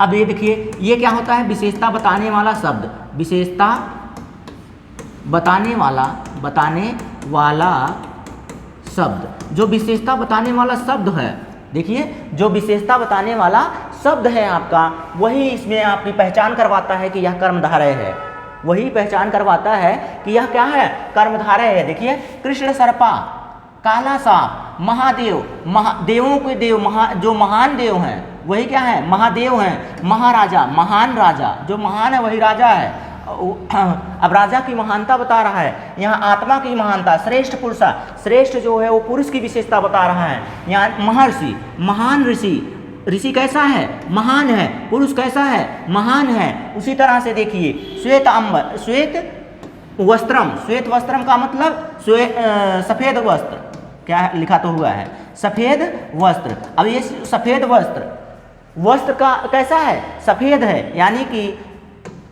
अब इसमें क्या होगा, पूर्व पद सदैव विशेषता बताता हुआ मिलेगा आपको। तो विशेषता जब बताता हुआ मिल रहा है तो देखिए रक्तोत्पल, लाल कमल, गौर बालक, गोरा बालक, काला बालक, नाटा बालक, जैसा भी हो आपको सिर्फ मिल जाए इसमें, इसका मतलब है कि कर्मधारय समास है। और इसी कर्मधारय समास में आपको द्वियमुनम मिलेगा, द्वियमुनम मिलेगा और पंचगंगम मिलेगा। आप कभी भी ऐसा मत कीजिएगा, पंचगंगम, यहाँ देखिए यहाँ लिख दे रहे हैं पंचगंगम मिलेगा, हाँ हो गया बस, पंचगंगम मिलेगा। तो ये देखिए यमुना की विशेषता बता रहा है और यहाँ गंगा की विशेषता बता रहा है। इसमें आप कंफ्यूज नहीं होंगे कि यह संख्यावाची शब्द हैं, क्योंकि गंगा 5 नहीं है, ना ही यमुना 2 है। जब यमुना और गंगा 2 और 5 नहीं है, इसका मतलब है कि यह कथन गलत है। वहाँ पे जब कथन गलत है तो यानी कि इसकी सिर्फ क्या कर रहा है, विशेषता प्रकट कर रहा है। जब विशेषता प्रकट कर रहा है तो कर्मधारय हो जाएगा। ठीक है, तो ये हो गया आपका अब कर्मधारय समास। कर्मधारय समास आपका खत्म हो गया। फिर उसके बाद द्विगु समास। द्विगु में आपको सबसे अच्छी विशेषता क्या होगी, द्वि क्या है, एक संख्या है। द्वि क्या है, एक संख्या है। जब द्वि एक संख्या है, गु क्या है, गु मतलब गुण, संख्या होना ही इसका क्या है, गुण है। संख्या बताना ही इसका गुण है। संख्या वाची शब्दों का गुण बताने का कार्य करता है कौन, द्विगु समास। द्विगु समास क्या होता है, द्विगु समास, द्वि मतलब संख्या, द्वि मतलब क्या है, एक संख्या है, गु मतलब गुण, संख्यावाची। अब संख्या वाची गुण बताने की विशेषता प्रकट करता है कौन, ये। अब देखिए पंचवटी, पंचानाम वटानाम समाहारा, 5 वटों का समूह, 5 वटों का समूह। पंचपात्रम, पंचानाम पात्राणाम समाहारा। तो इस तरह से आप देखेंगे पंचवटी, पंचमिष्टम, पंचदिनम, त्रिलोकी और चतुर्फलम, अष्टाध्यायी, त्रिफला, शताब्दी, चतुर्भुजम, त्रिवेणी, चतुर्युगम, सती, शताब्दी तो हो गया, और सप्ताह, नवरात्रम। तो इस तरह से आप जितने भी शब्द गिन रहे हैं, जितने भी शब्द देख रहे हैं, सभी शब्दों में आगे क्या लगा हुआ है, उनके आगे, उनके पहले कोई ना कोई संख्या लगी हुई है। जब कोई ना कोई संख्या लगी हुई है, इसका मतलब है कि वह क्या है, द्विगु समास है। तो आप इस तरह से इसको देख लीजिएगा। चलिए चलते हैं फिर अगले प्रश्न पर, अगले टॉपिक पर अपने, द्वंद्व समास। द्वंद्व का मतलब तो वैसे झगड़ा होता है। झगड़ा कितने लोगों में होता है, द्वंद्व क्या होता है, द्वंद्व मतलब झगड़ा या ईर्ष्या, झगड़ा या ईर्ष्या, किसी से द्वंद्व रखना, ईर्ष्या रखना, झगड़ा रखना। झगड़ा कितने लोगों में होता है, 2 लोगों में। यानी कि यहाँ पे दोनों पद प्रधान होंगे आपके, दोनों पद प्रधान होंगे। दोनों पद प्रधान होने का मतलब, जैसे हमने कह दिया राम और लक्ष्मण, राम और लक्ष्मण, राम च लक्ष्मणश्च, सीतारामो मतलब राम और सीता। तो इस तरह से जब बात होगी कि दोनों पद प्रधान मिलेंगे आपको, दोनों पद प्रधान मिलने का मतलब देखिए, राम लक्ष्मण हो गया, फिर सीतारामो हो गया, फिर आपका पाद पाड़ो हो गया, पैर और हाथ हो गए, ठीक, उस तरह से जब देखेंगे यहाँ पे सूर्य चंद्रो है, पार्वती परमेश्वर है, पार्वती परमेश्वरो है, पिता पुत्रो है, दुर्जन सज्जनों है, दुर्जन के साथ सज्जन की बात की जा रही है, भीम अर्जुनो है, भीम और अर्जुन है। मतलब इसमें ऐसे शब्द आएंगे जिसमें आपको दो नाम मिलेंगे, दोनों के दोनों प्रधान होंगे, बीच में और शब्द का यह विश्लेषण करता है, विग्रह करता है। देखिए, तो उसके बाद जब आप इस तरह से इन सभी शब्दों को देख जाएंगे तो आपको यह समझ में आ जाएगा कि जो द्वंद्व समास होता है वह सदैव दो शब्दों को लेकर आता है और दोनों ही शब्द क्या होते हैं, एक पूर्व पद और दूसरा उत्तर पद होता है और दोनों के दोनों प्रधान होते हैं, आपके सामने लिखा हुआ है। ठीक है, चलिए फिर अगले प्रश्न पर, अगले समास पर चलते हैं। यहाँ प्रश्न दिमाग में आ रहा है क्योंकि आपको बार बार प्रैक्टिस करवा के हमारे दिमाग में प्रश्न ही चल रहे हैं कि चलते हैं अगले प्रश्न पर। तो आइए अगले समास पर चलते हैं। समास, बहुब्रीहि समास। बहुब्रीहि समास को समासों का राजा कहते हैं। क्या कहते हैं? समासों का राजा। समासों का राजा कौन है? तो बहुब्रीहि समास है, समासों का राजा। अब समासों के राजा में विशेषता क्या है इसकी? इसकी विशेषता देखेंगे तो इसकी विशेषता यह होती है कि इसमें अन्य पद प्रधान होता है। क्या होता है? अन्य पद प्रधान। तो अन्य पद प्रधान मतलब जब हम इसका अर्थ निकालेंगे या इसके पद की व्याख्या करेंगे, पद की व्याख्या करेंगे या अन्य पद निकालेंगे, अर्थ निकालेंगे, तो क्या हो जाएगा? उसका कोई अन्य यानी कि कोई तीसरा, दोनों शब्दों को छोड़कर, उत्तर पद और पूर्व पद को छोड़कर कोई अन्य पद उसका प्रधान मिलेगा। अन्य पद की मुख्यता होगी इसमें। ठीक है, चलिए देखते हैं। जैसे दामम उदरम यस्य सः, दामम उदरम यस्य सः मतलब दामोदरः। दामोदरः किसको कहते हैं? कृष्ण को कहते हैं। रस्सी है उदर जिसका वह, लंबधन उदर, लंबम उदरम यस्य सः, लंबम उदरम यस्य सः, लंबा है उदर जिसका वह, लंबा है उदर जिसका वह, अर्थात गणेश। अर्थात कौन हो गए? यहाँ पे तो पहले लंबोदर लिखना होगा, लंबोदरः। अब लंबोदरः का क्या अर्थ होता है? लंबोदर कौन है? तो ये गणेश जी हैं। क्या है? गणेश जी आपके। ठीक है, देखिए लंबम करणम यस्य सः, लंबौ करणो यस्य सः, लंबौ करणो यस्य सः, लंब कर्ण मतलब यहाँ भी क्या हो गए? यहाँ भी आपके गणेश जी आ गए, गणेश जी की पर्यायवाची है। ठीक है, उसके बाद यशोधना। देखिए यशः एवं धनम यस्य सः, यश ही है धन जिसका वह, अर्थात राजा। अर्थात क्या है? राजा। मतलब बहुब्रीहि समास वह समास है जिसमें अन्य पद प्रधान होता है और इसमें जब उत्तर निकालते हैं ना पूर्व पद प्रधान होता है ना ही उत्तर पद प्रधान होता है। जब इसका अर्थ निकालते हैं या शब्द विग्रह से उसका समास करते हैं यानी कि संक्षेपीकरण करते हैं, तब जाके हमें उसका क्या होता है? उसका पता चलता है। ठीक है, तो ये हो गया आपका बहुब्रीहि समास। ठीक है, चलिए अगले टॉपिक पर चलें। अगली टॉपिक क्या है आपके सामने? आपके सामने अगली टॉपिक है आपका वाच्य। अब ये जो वाच्य है दोस्तों, वाच्य में आपको समझना पड़ेगा। यहाँ पे हम इसको बड़ा कर दें और बड़ा करके लिख दें आपके सामने। क्या होता है? वाच्य। चलिए वाच्य पर अब यहाँ सफ़ेद पेन ले रहे हैं, वाइट पेन। तो क्या होता है? वाच्य।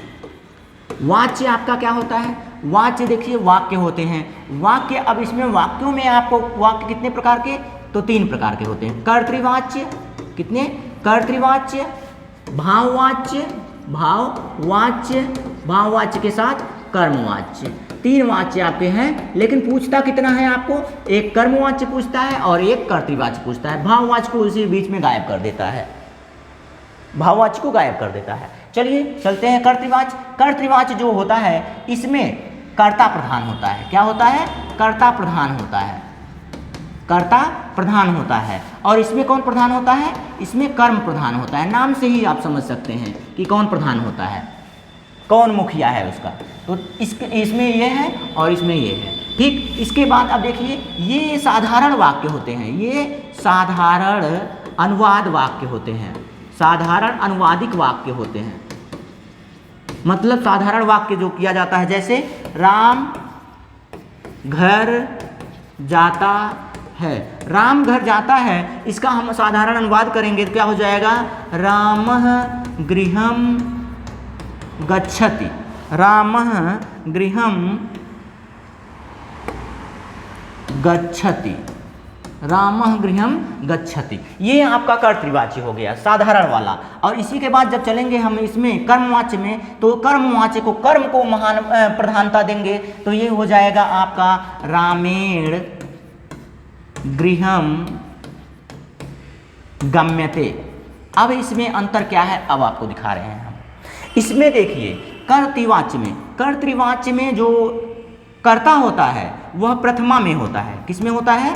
प्रथमा में होता है। कर्तृवाच्य में कर्ता किसमें होता है? प्रथमा में होता है। और इसी के अनुसार प्रथमा होता है, कर्ता के अनुसार उसकी क्रिया होती है। कर्ता के ही अनुसार क्या होती है? उसकी क्रिया होती है। लेकिन इतना जानने की आपको ज़रूरत नहीं है, बस आपको इतना जानना है कि जो ये राम है कर्तृवाच्य में साधारण सा एकदम जो रहेगा वही वाक्य रहेगा। साधारण वाक्य मिला तो कर्तृवाच्य, साधारण वाक्य मिला आपको, अनुवादिक वाक्य मिला तो वह क्या होगा?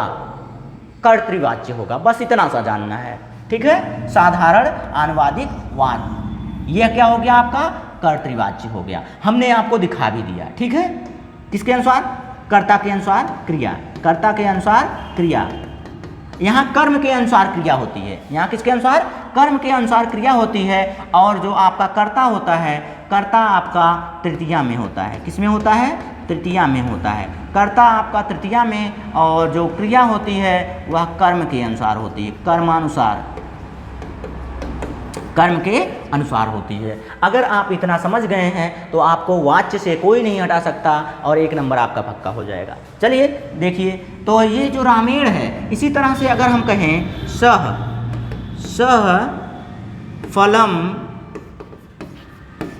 फलम खादति, सह फलम खादति, वह फल खाता है, वह फल खाता है। हिंदी तो करनी नहीं है। चलिए अब देखिए ये कैसा वाक्य है? तो ये आपका कर्तृवाच्य है। कैसा वाच्य है?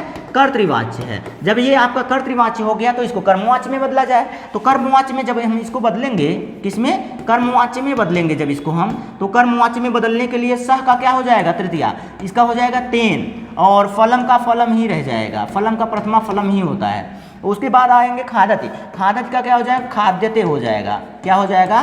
खाद्यते हो जाएगा। तो क्योंकि क्रिया के मूल रूप में आप यते प्रत्यय लगाकर लिख देंगे तो वह आपकी कर्मवाच्य की क्रिया हो जाती है। क्रिया में धातु में आप धातु के मूल रूप में यदि आप यते प्रत्यय जोड़ देते हैं तो वह आपका कर्मवाच्य का क्रिया बन जाता है। देखिए यहाँ पे आप क्या करेंगे, तो इसको हम थोड़ा सा ऊपर ले लें।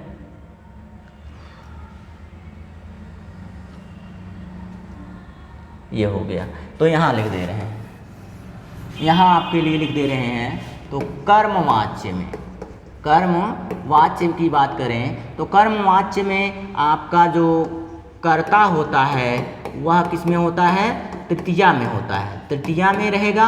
और जो आपकी धातु होगी, यानी कि क्रिया जो होगी, क्रिया धातु के मूल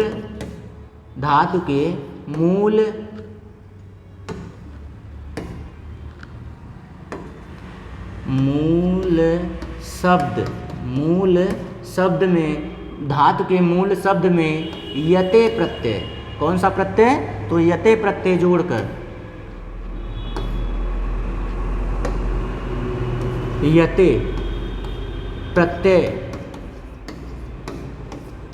यते प्रत्यय जोड़कर लिख देते हैं, ठीक है। तो ये हो गया आपका कर्तृवाच्य और कर्मवाच्य। इनका उदाहरण हमने यहाँ पे दिया हुआ है, लेकिन वह सही से दिख नहीं रहा है, तो आपको उसके लिए हमें खेद है, लेकिन उसको हम आपको किस में दे देंगे? उसको आपको लिंक में प्रोवाइड कर देंगे, आप देख लीजिएगा। ये हो गया आपका वाच्य, ठीक है। चलिए वाच्य भी खत्म हो गया, प्रत्यय पर आते हैं। तो प्रत्यय आपका बचा, तो प्रत्यय क्या होता है? प्रत्यय जो आपका है, ये प्रत्यय में हम आपको वही शब्द बताएंगे, वही प्रत्यय बताएंगे जो आपके लिए जरूरी है, आपके प्रश्न के लिए जरूरी है। ये कहाँ जुड़ते हैं? तो ये पीछे जुड़ते हैं। ये ऐसे शब्दांश होते हैं जो शब्द के पीछे जुड़ते हैं। अब शब्द के पीछे जुड़ते हैं तो इसमें देखिए, एक कृत प्रत्यय होता है, एक कौन सा प्रत्यय होता है? कृत प्रत्यय होता है। जिसे हम लोग कृदंत प्रत्यय भी कहते हैं। क्या कहते हैं? कृदंत प्रत्यय भी कहते हैं, ठीक है। और दूसरा जो होता है वह क्या होता है? तो दूसरा होता है तद्धित प्रत्यय, और जो तद्धित प्रत्यय आपका होता है यह शब्दों में जोड़ा जाता है, यह शब्दों में जोड़ा जाता है। कौन सा प्रत्यय? तद्धित प्रत्यय। तो दो प्रत्यय आपके मिल गए हैं, लेकिन हम आपको वही प्रत्यय बताएंगे जो आपके लिए जरूरी है। तो चलिए इनको छोड़ दीजिए, प्रकार की भी जरूरत नहीं होती है। आपके पहला प्रत्यय आपके सामने अक्त प्रत्यय हम बताएंगे। कौन सा प्रत्यय बताएंगे? तो अक्त प्रत्यय बताएंगे। अक्त प्रत्यय में कौन शेष बचता है? तो अक्त प्रत्यय में आपके ता शेष बचता है या टा शेष मिलेगा। आपके शब्द में पीछे क्या मिलेगा? ता मिलेगा या टा मिलेगा। जैसे में जब आप देखेंगे तो हमने बताया गम धन अक्त, गम धन अक्त जोड़ेंगे तो यह क्या हो जाता है? गतः हो जाता है। उसी तरह से पठ में जोड़ेंगे, पठ धातु में अक्त प्रत्यय जोड़ेंगे तो क्या हो जाएगा? पठितः हो जाएगा। क्या हो जाएगा? पठिता हो जाएगा। कथ धातु में जोड़ेंगे अक्त प्रत्यय तो क्या हो जाएगा? कथिता हो जाएगा। आपको यह नहीं देखना है कि ये ई कहाँ से आ रहा है, मात्रा कहाँ से आ जा रही है। मात्रा इट के आगम से आती है। हम जब आपको पढ़ाएंगे विस्तृत क्लास टेट की, जब समय आपके पास होगा, बढ़िया समय होगा, तब आपको बताएंगे कि यह इट का आगम कैसे हो रहा है, यह कैसे कथित हो जा रहा है, पठित कैसे हो जा रहा है, यह सब आपको बताएंगे हम वहाँ पे। लेकिन यहाँ पे आप सिर्फ इतना देखिए कि दृश्य धातु है, इसमें अक्त प्रत्यय जोड़ेंगे तो यह बन जाएगा क्या? दृष्ट बन जाएगा। क्या बन जाएगा? दृष्ट बन जाएगा। तो इस तरह से दृष्टः बन जाता है। तो इसी तरह से आपके सामने ये आपका अक्त प्रत्यय हुआ। ढेर सारा प्रत्यय आप देखिए, उससे कोई मतलब नहीं है। ये देखिए त त और ये ट, यही इसकी पहचान है। अगर त मिल गया है तो इसका मतलब है कि यह अक्त प्रत्यय है। अक्त प्रत्यय के साथ ही एक प्रत्यय और जुड़ा होता है। जैसे आपका कौन सा प्रत्यय है? तो ये है अक्तवत प्रत्यय। अक्तवत प्रत्यय है। अक्तवत प्रत्यय में त व त, तवत शेष बचता है, या फिर तवान होता है, या फिर तवती होता है। क्या होता है? तवती होता है। ठीक है, ये आपको तीन शब्द मिलते हैं किसमें? आपके अक्तवत प्रत्यय में। अक्तवत प्रत्यय का हम जोड़ेंगे तो क्या होता है? तो ये देखिए, पठ धातु में जोड़ दीजिए तो क्या हो जाता है? पठ धातु में अक्तवतु, अक्तवत प्रत्यय जब जोड़ेंगे तो क्या हो जाता है? तब आपका हो जाता है पठ, पठित वत, पठित वत। अब इस तरह से अब इसी में वान की तरह से बना दीजिए तो ये हो गया, माफ कीजिएगा, कथ धातु है। कथ धातु है, इसमें जब अक्तवत प्रत्यय जोड़ेंगे तो क्या हो? अक्तवत होगा। तो अक्तवत प्रत्यय जब जोड़ेंगे तो क्या आएगा आपका? तो अक्तवत प्रत्यय जब जोड़ेंगे, यहाँ अक्तवत है, ठीक है। अक्तवत प्रत्यय जब जोड़ेंगे तो क्या शेष बचता है? तो आपका शेष जो बनता है जो, वह क्या बनता है? कथित, कथित वान। अब ये कथित वत बनाइए, कथित वान बनाइए, कथित वती बनाइए, ये आपकी पहचान है। तवान शेष बचेगा, तवत शेष बचेगा। अब उसी तरह से दृश्य धातु में जोड़ दीजिए, दृश्य, ये दृश्य धातु में जोड़ दीजिए। जब दृश्य धातु में आप जोड़ेंगे इसको किसको? अक्तवत प्रत्यय को। क्या होता है यार, कर्जा पूरा कर्जा, फिर से लिखते हैं, चलिए चलते हैं। तो ये हुआ आपका दृश्य धातु। दृश्य धातु में अक्तवतु प्रत्यय जोड़ेंगे। अक्तवत प्रत्यय जब जोड़ेंगे तो क्या हो जाएगा? दृष्ट, पहले तो अक्त है, उसके बाद वतु है, वतु का वत या वानवती जो भी जुड़ जाए। अक्तवत का तो हमने जोड़ लिया था, दृष्टवान, दृष्टवान क्या हो जाएगा? दृष्टवान हो जाएगा, दृष्टवत हो जाएगा, दृष्टवती हो जाएगा। जैसा भी आप समझिए वैसा ही हो जाता है। इसी तरह से देखिए तवान, तवती और ये जो है, इसी तरह से आपका एक मतुप प्रत्यय भी है। मतुप, मतुप प्रत्यय में भी आपका क्या जुड़ता है?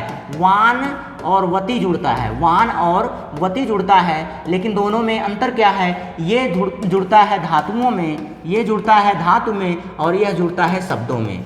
दोनों में यही अंतर है, यह शब्दों में जुड़ता है। जैसे धन, धन, धन, धन, मतुप, तो ये क्या हो जाएगा? तो ये हो जाएगा आपका धन मत। अब धनमत का मतलब यहाँ पे जब निकालेंगे तो यह आपको मिलेगा कैसा, तो ये आपको मिल जाएगा आपके पुस्तक में या कहीं भी आप पढ़ेंगे तो वहाँ मिल जाएगा धनवान। धनमत धनवान, या इसी को हम कहेंगे धनवती। उसी तरह से जब आप बल में जोड़ेंगे, इसको किस में जोड़ेंगे, बल शब्द में जोड़ेंगे। बल में जब जोड़ देंगे इसको तो ये हो जाएगा मतुप प्रत्यय। जब इसमें जोड़ देंगे तो मतुप प्रत्यय जोड़ने के बाद आपका क्या हो जाता है, तो मतुप प्रत्यय जोड़ने के बाद यह बन जाता है बलवान या फिर बलवती। इस तरह से आपका देखिए मतुप भी समाप्त हो गया और अक्तवत भी समाप्त हो गया। दोनों में अंतर भी हमने समझा दिया, कैसा कैसा अंतर होता है। तवत मिल जाए, तवान मिल जाए, तवती मिल जाए, इसका मतलब है कि अक्तवत प्रत्यय है। अब मतुप में वती या वान, लेकिन आगे जो है वह शब्द हों, आगे जो है वो क्या हों, शुद्ध शब्द हों, और यहाँ पे धातु होते हैं। दोनों में यही अंतर है। चलिए आगे चलते हैं। फिर अक्त हो गया, अक्त के बाद अब अक्तवा हो जाए। अक्तवा जो होता है इसमें त्वा शेष बचता है या ट्वा शेष बचता है, दोनों में से एक आपके सामने मिलेगा, शब्द के अंत में मिलेगा। जैसे कथ धन अक्तवा, कथ धन अक्तवा बराबर क्या हो जाएगा, कथित्वा। क्या हो जाएगा, कथित्वा, त्वा मिला। इसी तरह से पठ धन अक्तवा बराबर क्या हो जाएगा, पठित्वा। क्या हो जाएगा, तो पठित्वा, त्वा शेष बचा है, ये देखिए यही बचा है ना। उसी तरह से दृश्य धन अक्तवा बराबर क्या हो जाएगा, दृष्टवा। क्या हो जाएगा, दृष्टवा। हमने कहा ना आपको, या तो टवा शेष मिलेगा या तो त्वा शेष मिलेगा, या ट्वा मिलेगा या तो त्वा मिलेगा, दोनों में से एक एक मिल गया। इसी तरह से हस धातु में जोड़ के देख लीजिए। हस धातु में जब जोड़ेंगे तो क्या हो जाएगा, अक्तवा। अक्तवा इसमें हो जाएगा हसित्वा। क्या हो जाएगा, हसित्वा। क्या बन गया आपका, हसित्वा बन गया, पठित्वा बन गया। गृह, ग्रह धातु में जोड़ेंगे, ग्रह धातु में जोड़ेंगे तो क्या बन जाएगा, या प्लस करेंगे अक्तवा तो क्या हो जाएगा, ग्रहित्वा। क्या हो जाएगा, ग्रहित्वा, ग्रहित्वा हो जाएगा। तो त्वा शेष बच रहा है। बस आपको ज़्यादा उत्तर नहीं देखना, ज़्यादा उदाहरण नहीं देखना, आपको सिर्फ क्या देखना है, इस प्रत्यय में यह शेष बचता है, बस इतना ही देखना है। एक दो उदाहरण काफ़ी हैं आपके लिए। आप बस ये याद रखिए कि अक्तवा में त्वा शेष या ट्वा शेष मिलेगा, बस इतना ध्यान रखिए, बस और कुछ नहीं। अक्तवा हो गया, अक्त हो गया। अब इसी तरह से आप तुमुन देख लीजिए। तुमुन, तुमुन प्रत्यय, तुमुन प्रत्यय बहुत ही आसान प्रत्यय है, इसमें तुम शेष बचता है। जैसे पठ धातु है, पठ धातु में तुमुन प्रत्यय लगाइए, तुमुन प्रत्यय लगाएंगे तो यह क्या हो जाएगा, यह आपका जो होगा, जो बनेगा आपका, वह क्या हो जाएगा, वह बन जाएगा आपका पठितुम। इसी तरह से कथितुम, इसी तरह से हसितुम, इसी तरह से गंतुम, इसी तरह से द्रष्टुम। ये देखिए, तो आप जितने शब्द देखने चाहिए आप देख लीजिए, बस आपको इतना पहचानना है। तुमुन में तुम शेष, बस इतना सा आपको देखना है। तो आपके सामने कुछ भी लिखा जाए आप आराम से समझ सकते हैं। इसी तरह से आपका अनियर प्रत्यय है, इसी तरह से क्या है, अनियर प्रत्यय है। इसमें आपका क्या बचता है, अनीय बचेगा या फिर अड़ीय बचेगा, दोनों हम दिखाते हैं आपको। पठ धातु में अनियर जोड़िए, पठ धातु में अनियर जोड़िए, बराबर करेंगे तो यह क्या हो जाएगा, पठनीय हो जाएगा, पठनीय।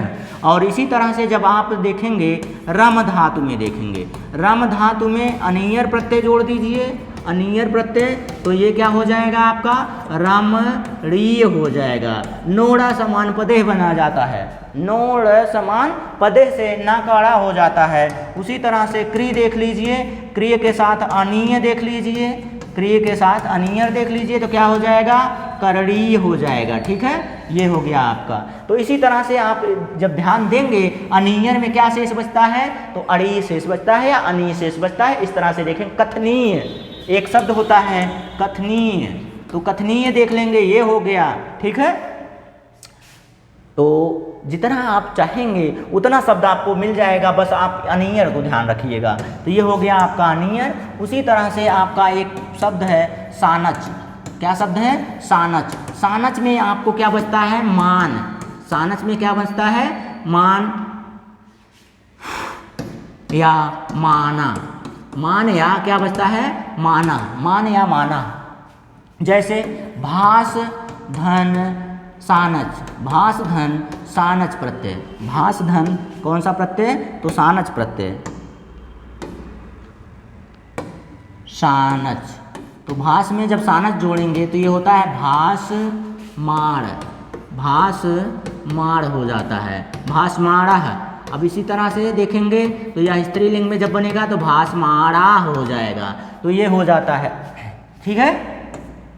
तो इसी तरह से जब देखेंगे आपको तो ये मिल जाएगा माना और माड़ा, ठीक है। ये हो गया आपका सानच। सानच भी हो गया, अनियर भी हो गया। तो इसी तरह से अब देखना चाहेंगे तो आप लेप देख सकते हैं। क्या देख सकते हैं? लेप देख सकते हैं। लेप में या शेष बचेगा, लास्ट में क्या बचेगा? या शेष बचेगा। लेकिन इसकी पहचान होती है, इसकी अलग से पहचान होती है कि उपसर्ग प्लस धातु प्लस आपका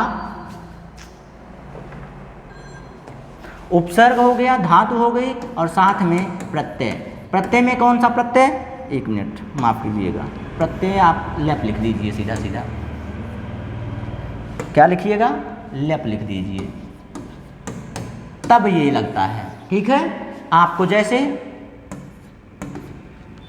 आंग, आंग धन गम धन लप। जब यह आप जोड़ेंगे तो ये शब्द आपको मिलेगा आगत्य। क्या मिलता है? आगत्य मिलता है, ठीक है। आगत्य हो गया। उसी तरह से जब आप जोड़ेंगे विनीय, विनीय में आप देखेंगे तो वी उपसर्ग प्लस नी धातु है। नी क्या है? माफ कीजिएगा, ये नहीं, हाँ, नी प्लस आप लेप देखेंगे। लेप में शेष क्या बच रहा है? लेप में शेष या बच रहा है। कौन बच रहा है? या बच रहा है। तो ये क्या बन गया? विनीय बन गया। इसी तरह से आगत्य हो गया, विनीय हो गया, विस्मय हो गया। क्या हो गया? विस्मय हो गया। तो इस तरह से जब देखेंगे आप, लेप में क्या शेष बचता है? या शेष बचता है। लेकिन इसकी पहचान है कि इसमें आगे धातु के आगे उपसर्ग जरूर मिलेगा, ठीक है। चलिए चलते हैं अगले पर। तो अगला आपके सामने है, क्या है? ल्यूट। ल्यूट प्रत्यय। ल्यूट प्रत्यय में आपको क्या शेष मिलता है? सब कुछ मिला जुला के आपको अनम मिलेगा या फिर अड़म मिलेगा। अनम या अड़म, जहां भी आपको मिल जाए आप ल्यूट प्रत्यय मार दीजिए, आपका सही उत्तर हो जाएगा। क्या हो जाएगा? सही उत्तर हो जाएगा। कब? जब अनम या अड़म आपको मिले तब। कब? जैसे पठधन ल्यूट। पठधन ल्यूट बराबर पठनम। क्रीधन ल्यूट। क्रीधन ल्यूट बराबर क्या हो जाएगा? कर्णम। कर्णम। ये देखिए पठनम। इसी तरह से अब आपका कथनम भी देख सकते हैं। क्या देख सकते हैं? कथनम। इसी तरह से हसनम। इसी तरह से लेखनम। लेखनम, ठीक है। तो ये सारे शब्द आपके सामने हैं, आप समझ सकते हैं कि क्या क्या मिल रहा है। नम, रम, नम, रम, नम मिला कि नहीं मिला? अनम मिल रहा है कि नहीं मिल रहा है पीछे? जब यही सब आपको शेष मिल रहा है, इसका मतलब है कि यह कौन सा प्रत्यय है? ल्यूट प्रत्यय है। जब ल्यूट प्रत्यय आपको इस तरह से मिल जाएगा तो कोई बात नहीं रहेगी, आपके लिए क्या हो जाएगा? बहुत आसान हो जाएगा आपका प्रत्यय, ठीक है। तो इतने प्रत्यय आप जानते रहिए, इससे ज़्यादा कुछ नहीं पूछेगा। इससे ज़्यादा क्या पूछ लेगा? टाप प्रत्यय पूछ लेगा। टाप एक स्त्री प्रत्यय है। किसी भी शब्द को, जैसे कि आपका है गज है, गज में आप टाप प्रत्यय लगा दीजिए तो यह स्त्री बना देगा। स्त्री का मतलब गजा बना देगा, ठीक है। गजा बना देगा, गज को गजा बना दिया। उसी तरह से अज है, अज में आप स्त्री प्रत्यय जोड़ दीजिए, टाप जोड़ दीजिए। टाप जब जोड़ देंगे तो यह क्या हो जाएगा? अजा हो जाएगा, ठीक है। उसी तरह से जैसे कि शब्द में आप क्या जोड़िए, किसी भी शब्द को स्त्रीलिंग बनाना है तो टाप प्रत्यय जोड़ दीजिए, वहाँ आ लगा करके आकारांत बनाकर उसे क्या कर देगा, उसे आकारांत बनाकर आपका क्या बना देगा, तो आपका बना देगा यह क्या स्त्री प्रत्यय, स्त्रीलिंग बना देगा। शब्दों को स्त्रीलिंग बनाने के काम आता है कौन, टाप प्रत्यय। तो ये हो गया आपका प्रत्यय समाप्त। जितना प्रत्यय हमने बताया है बस उतना आप पढ़ लीजिए, उससे ज़्यादा आपको पढ़ने की ज़रूरत नहीं है। और उपसर्ग आप जानते ही हैं, उपसर्गों की संख्या 22 है। यह शब्दों के सामने लिखे जाते हैं, शब्दों के सामने, शब्दों के आगे जुड़ते हैं। और शब्दों के आगे कौन से, जैसे हो गया प्रा हो गया, परि हो गया, प्रति हो गया, प्रा हो गया, प्रति हो गया, परा हो गया। उसी तरह से आपका आंग हो गया, क्या हो गया, आंग हो गया। उसी तरह से वी हो गया, निर हो गया, निस हो गया। उसी तरह से दुर हो गया, दुर के साथ दुस हो गया। तो ये सारे क्या हैं, 22। आप इसी तरह से लिखेंगे तो 22 आपको निकल के मिल जाएंगे। 22 प्रत्यय आपके सामने होंगे और 22 आपके आराम से मिल जाएंगे। जैसे होता है ना प्रत्येकः, प्रत्येकः देखेंगे आप तो इसमें प्रति उपसर्ग होता है। क्या उपसर्ग होता है, प्रति उपसर्ग होता है। तो आराम से आपको समझ में आ जाएगा। उपसर्ग आपका बहुत ही ज़्यादा स्पीड से हम चल रहे होंगे, लग रहा है आपको, सही है, हम स्पीड से चल रहे हैं, लेकिन आपको आसानी से समझ में आ जाएगा, इसीलिए चल रहे हैं, क्योंकि उपसर्ग बहुत आसान सी टॉपिक है। 22 ठो है, 22 आप देख लेंगे तो आपको आसानी से समझ में आ जाएगा। अधि है, आधा, अध है, तो अभि है, तो वो सब आपके उपसर्ग हैं। ठीक है, चलिए फिर राम शब्द है। अब राम शब्द के आधार पे मैं देख रहा हूँ कि आपको सारे के सारे रूप याद करवाऊँ, सारे के सारे क्या करूँ, रूप याद करवा दूँ। क्यों याद करवा दूँ, क्योंकि यहाँ से भी कभी कभी प्रश्न बन जाते हैं। जैसे अब ये देखिएगा आप, ये हैं अपनी विभक्ति, प्रथमा, द्वितीया, तृतीया, चतुर्थी, पंचमी, षष्ठी, सप्तमी। उसके बाद क्या है, संबोधन। तो आपके कारक कितने होते हैं, तो कारक आप देखेंगे तो कारक 6 होते हैं, विभक्तियां 7 होती हैं। कारक कितने, 6, विभक्ति कितनी, 7। क्यों, क्योंकि यह जो षष्ठी विभक्ति है यह संबंध बताती है, इसलिए इसे कारक में नहीं रखा गया है। क्या बताती है, संबंध प्रकट करती है।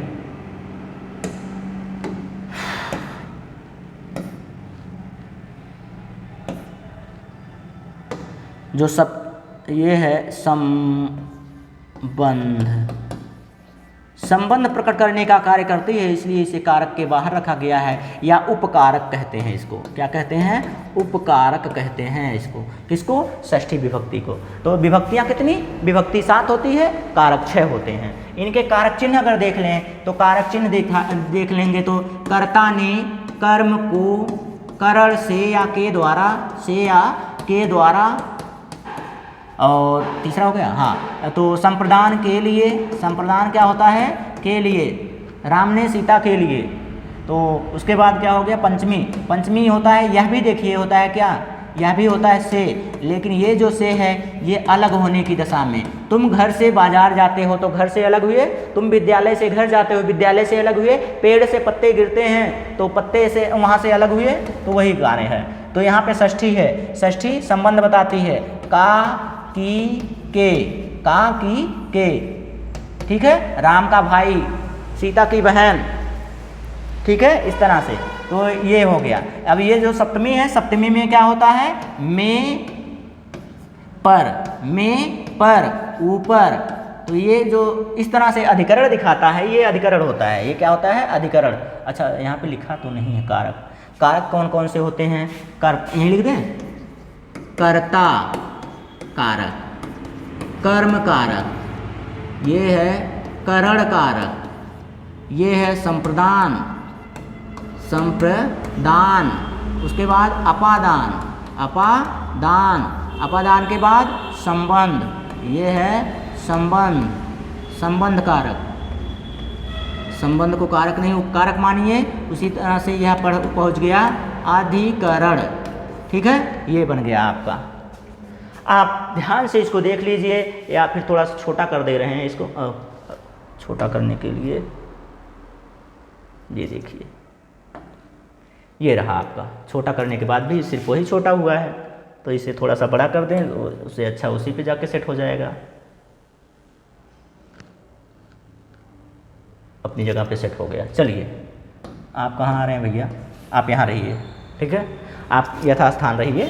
चलिए, हे रामा हे रामो हे रामा, ये सब हो गया। मैंने ये सब आपको इतना बता दिया कि कारक 6 होते हैं, कर्ता कारक, कर्म कारक, करण कारक, संप्रदान कारक, अपादान कारक, संबंध कारक, अधिकरण कारक। 6 होते हैं। संबंध बीच में जो है वो कारक बोल दिए हम, गलती है, माफ़ी चाहते हैं, तो वो उपकारक है, ठीक है। उसके बाद आपके विभक्तियां 7 हैं। कौन कौन सी? प्रथमा, द्वितीया, तृतीया, चतुर्थी, पंचमी, षष्ठी और सप्तमी। ये संबोधन है, इसको भी विभक्ति में नहीं लिया जाता क्योंकि इसमें प्रथमा जुड़ा होता है, ठीक है। अब इसको जब पढ़ेंगे आप, रामः रामौ रामा, रामम रामौ रामान, रामेण रामाभ्याम रामई, रामाय रामाभ्याम रामात, हाँ सही है, माफ़ कीजिएगा, रामाय रामाभ्यम रामेभ्य, रामात रामाभ्यम रामेभ्य, रामस्य रामयो रामानाम, रामे रामयो रामेषु, हे रामा हे रामो हे रामा। तो इस तरह से ये रूप होते हैं। इसी तरह से अगर आप चाहेंगे इसी तरह से आप चाहते हैं तो यहाँ पे ये भी मिल जाएगा आपको, स तौ, देखिए वही मात्राएं जा रही हैं, स तौ ता, तम, तौ, तान, तेन, ताभ्याम, ताभ्याम, यही ता लिख दीजिए, ताभ्याम, तय, तेम ताभ्याम तय, तस्मै, ये देखिए तस्मै, तस्मै, तस्मै ताभ्याम तेभ्य, तस्मै ताभ्याम तेभ्य, ये हो जाएगा तस्मात् ताभ्यम तेभ्य, तस्य तयो तेषाम, तस्मिन तयो तेषु। मतलब आपको ये पीछे वाले जो मात्राएं या फिर चिन्ह दिख रहे हैं, प्रत्यांत रूप में चिन्ह दिख रहे हैं, उन्हीं को मिलाकर आप राम का याद कर लीजिए। आपसे कोई भी पुल्लिंग अकारांत पूछ ले, आप आसानी से उसको बता सकते हैं। आपको नपुंसक लिंग कोई भी पूछ ले, आप आराम से बता सकते हैं। नपुंसक लिंग का 2 सिर्फ एक होता है और दोनों के दोनों सेम होते हैं, फलम फले फलानि, फलम फले फलानि, पत्रम पत्रे पत्राणि, पत्रम पत्रे पत्राणि। तो इस तरह से जब देखेंगे उसके बाद से फिर से राम पे आ जाता है वो नपुंसक लिंग का आकारांत या फिर ये पुल्लिंग आकारांत, दोनों एक ही होता है। बस आप राम का याद कर लीजिएगा, 100% गारंटी बता रहे हैं, आपको याद हो जाएगा और आसानी से पेपर में हल हो जाएगा आपका पेपर। अभी इसी पर आधारित अपना प्रैक्टिस सेट है, उसको भी देख लेंगे हम लोग अभी, ठीक है। चलिए, इसके बाद ये देखिए लकार, इसके बाद क्या है? लकार है। लट लकार क्या है? लट लकार। लट लकार को क्या कहते हैं? वर्तमान काल। लट लकार को वर्तमान काल, ठीक है, वर्तमान काल। उसके बाद लिट है। लिट का मतलब भविष्य, भविष्यति काल, ठीक है, भविष्यत काल। उसी तरह से लंग है। लंग का मतलब क्या हुआ? तो लंग का मतलब भूत हो गया, भूतकाल, ठीक है। उसी तरह से लोट है तो आज्ञार्थक हो गया। क्या हो गया? आज्ञार्थक हो गया। उसी तरह से विधलिंग है तो ये चाहिए का अर्थ देता है। कौन सा अर्थ? चाहिए वाला अर्थ, जाना चाहिए, पढ़ना चाहिए, करना चाहिए, ठीक है। तो ये आपके 5 लकार हैं। 5 लकार में से आपको कुछ नहीं करना है, हम इसमें सिर्फ आपको यह बताने के लिए लाए हैं कि आप देखेंगे तो ये स्यति, स्यति किस में है? तो भविष्यत में है। आ किस में आता है? अकारा, मतलब आपका भूतकाल, पीछे बीता हुआ चीज ये देखिए आ लगा हुआ होगा आगे, जहां भी आएगा आ लगा हुआ होगा आगे। फिर उसके बाद लोट, लोट में पठत पठताम पठंतु ये करके है, तो आपको दिक्कत कहाँ आएगी? कहीं दिक्कत मिलने वाली है ही नहीं। पठेत पठेताम करके आए, चाहिए में आ जाइए, ठीक है। बस आपको ऊपर से पहचान देखनी है, पहचान देख लिए तो आप आसानी से देख सकते हैं। बस आप एक बार इनको लिख लीजिए, एक बार हमारे कहने पर आप इसको क्या कीजिएगा? अपनी कॉपी में लिख लीजिएगा। जब अपनी कॉपी में आप एक बार लिख लेंगे, देखिए पठति पठता पठंती, ये किस में आएगा? वर्तमान काल में आएगा। भविष्यत में क्या आता है? पठिष्यति। आपको शब्द दे देता है, उस शब्द देने के बाद कहता है कि ये किस लकार का है। आपसे ये नहीं पूछता है कि इसकी विभक्ति क्या है, वचन कौन सा है, वचन सचन कुछ नहीं जल्दी पूछता है। आपसे सिर्फ इतना ज़्यादातर पूछता है कि लकार कौन सा है। लकार कौन सा है का मतलब कौन से समय का है। लट लकार है, लिट लकार है, लंग लकार है, लोट लकार है, विधलिंग लकार है। लट लकार वर्तमान काल, लिट लकार भविष्यत काल, लंग लकार भूतकाल, लोट लकार आज्ञार्थक, विधलिंग लकार चाहिए काल।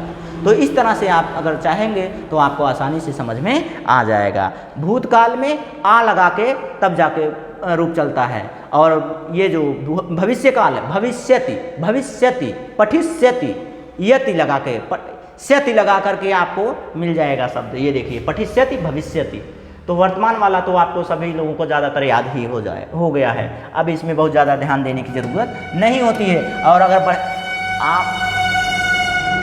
आपको बहुत बढ़िया से पढ़ना है, विधिवत तरीके से पढ़ना है, तो आप हमारे टेट के बैच में आ जाइएगा, ऑफलाइन आ जाइए या फिर ऑनलाइन आ जाइए, हमारी अंबारी ब्रांच पे आ जाइए, तो आपको एकदम अच्छे से एकदम बेस आपका तैयार करा देंगे और आप किसी भी परीक्षा में आसानी से आप इन सबको कर सकते हैं। तो आइए दोस्तों, आज समय कम की वजह से आपको हमें समझ में आ रहा है कि आपको असुविधा हो रही है। ये असुविधा आपको इसलिए हो रही है क्योंकि आपने पहले नहीं पढ़ा है। हमने जिस तरह से पढ़ाया है वह पहले पढ़े हुए लोगों को पढ़ाया है। पहले यदि आपने कुछ पढ़ा है थोड़ा बहुत, तो इसका मतलब है कि आप आसानी से कर लेंगे। चलिए चलते हैं फिर। ये देखिए, उस पर आधारित जो आपने अभी टॉपिक पढ़ी हैं सभी, उन टॉपिकों पर आधारित प्रश्न हैं। इन प्रश्नों को हम करते हैं आपके सामने। आइए देखिए, अक्तवा प्रत्यय। अक्तवा प्रत्यय में हमने क्या कहा? अक्तवा प्रत्यय में हमने बताया कि जब ये प्रत्यय मिलेगा तो आपको त्वा शेष मिलेगा। क्या मिलेगा? त्वा शेष मिलेगा या फिर त्वा शेष मिलेगा। त्वा या त्वा शेष मिलेगा। तो देखिए किसमें है?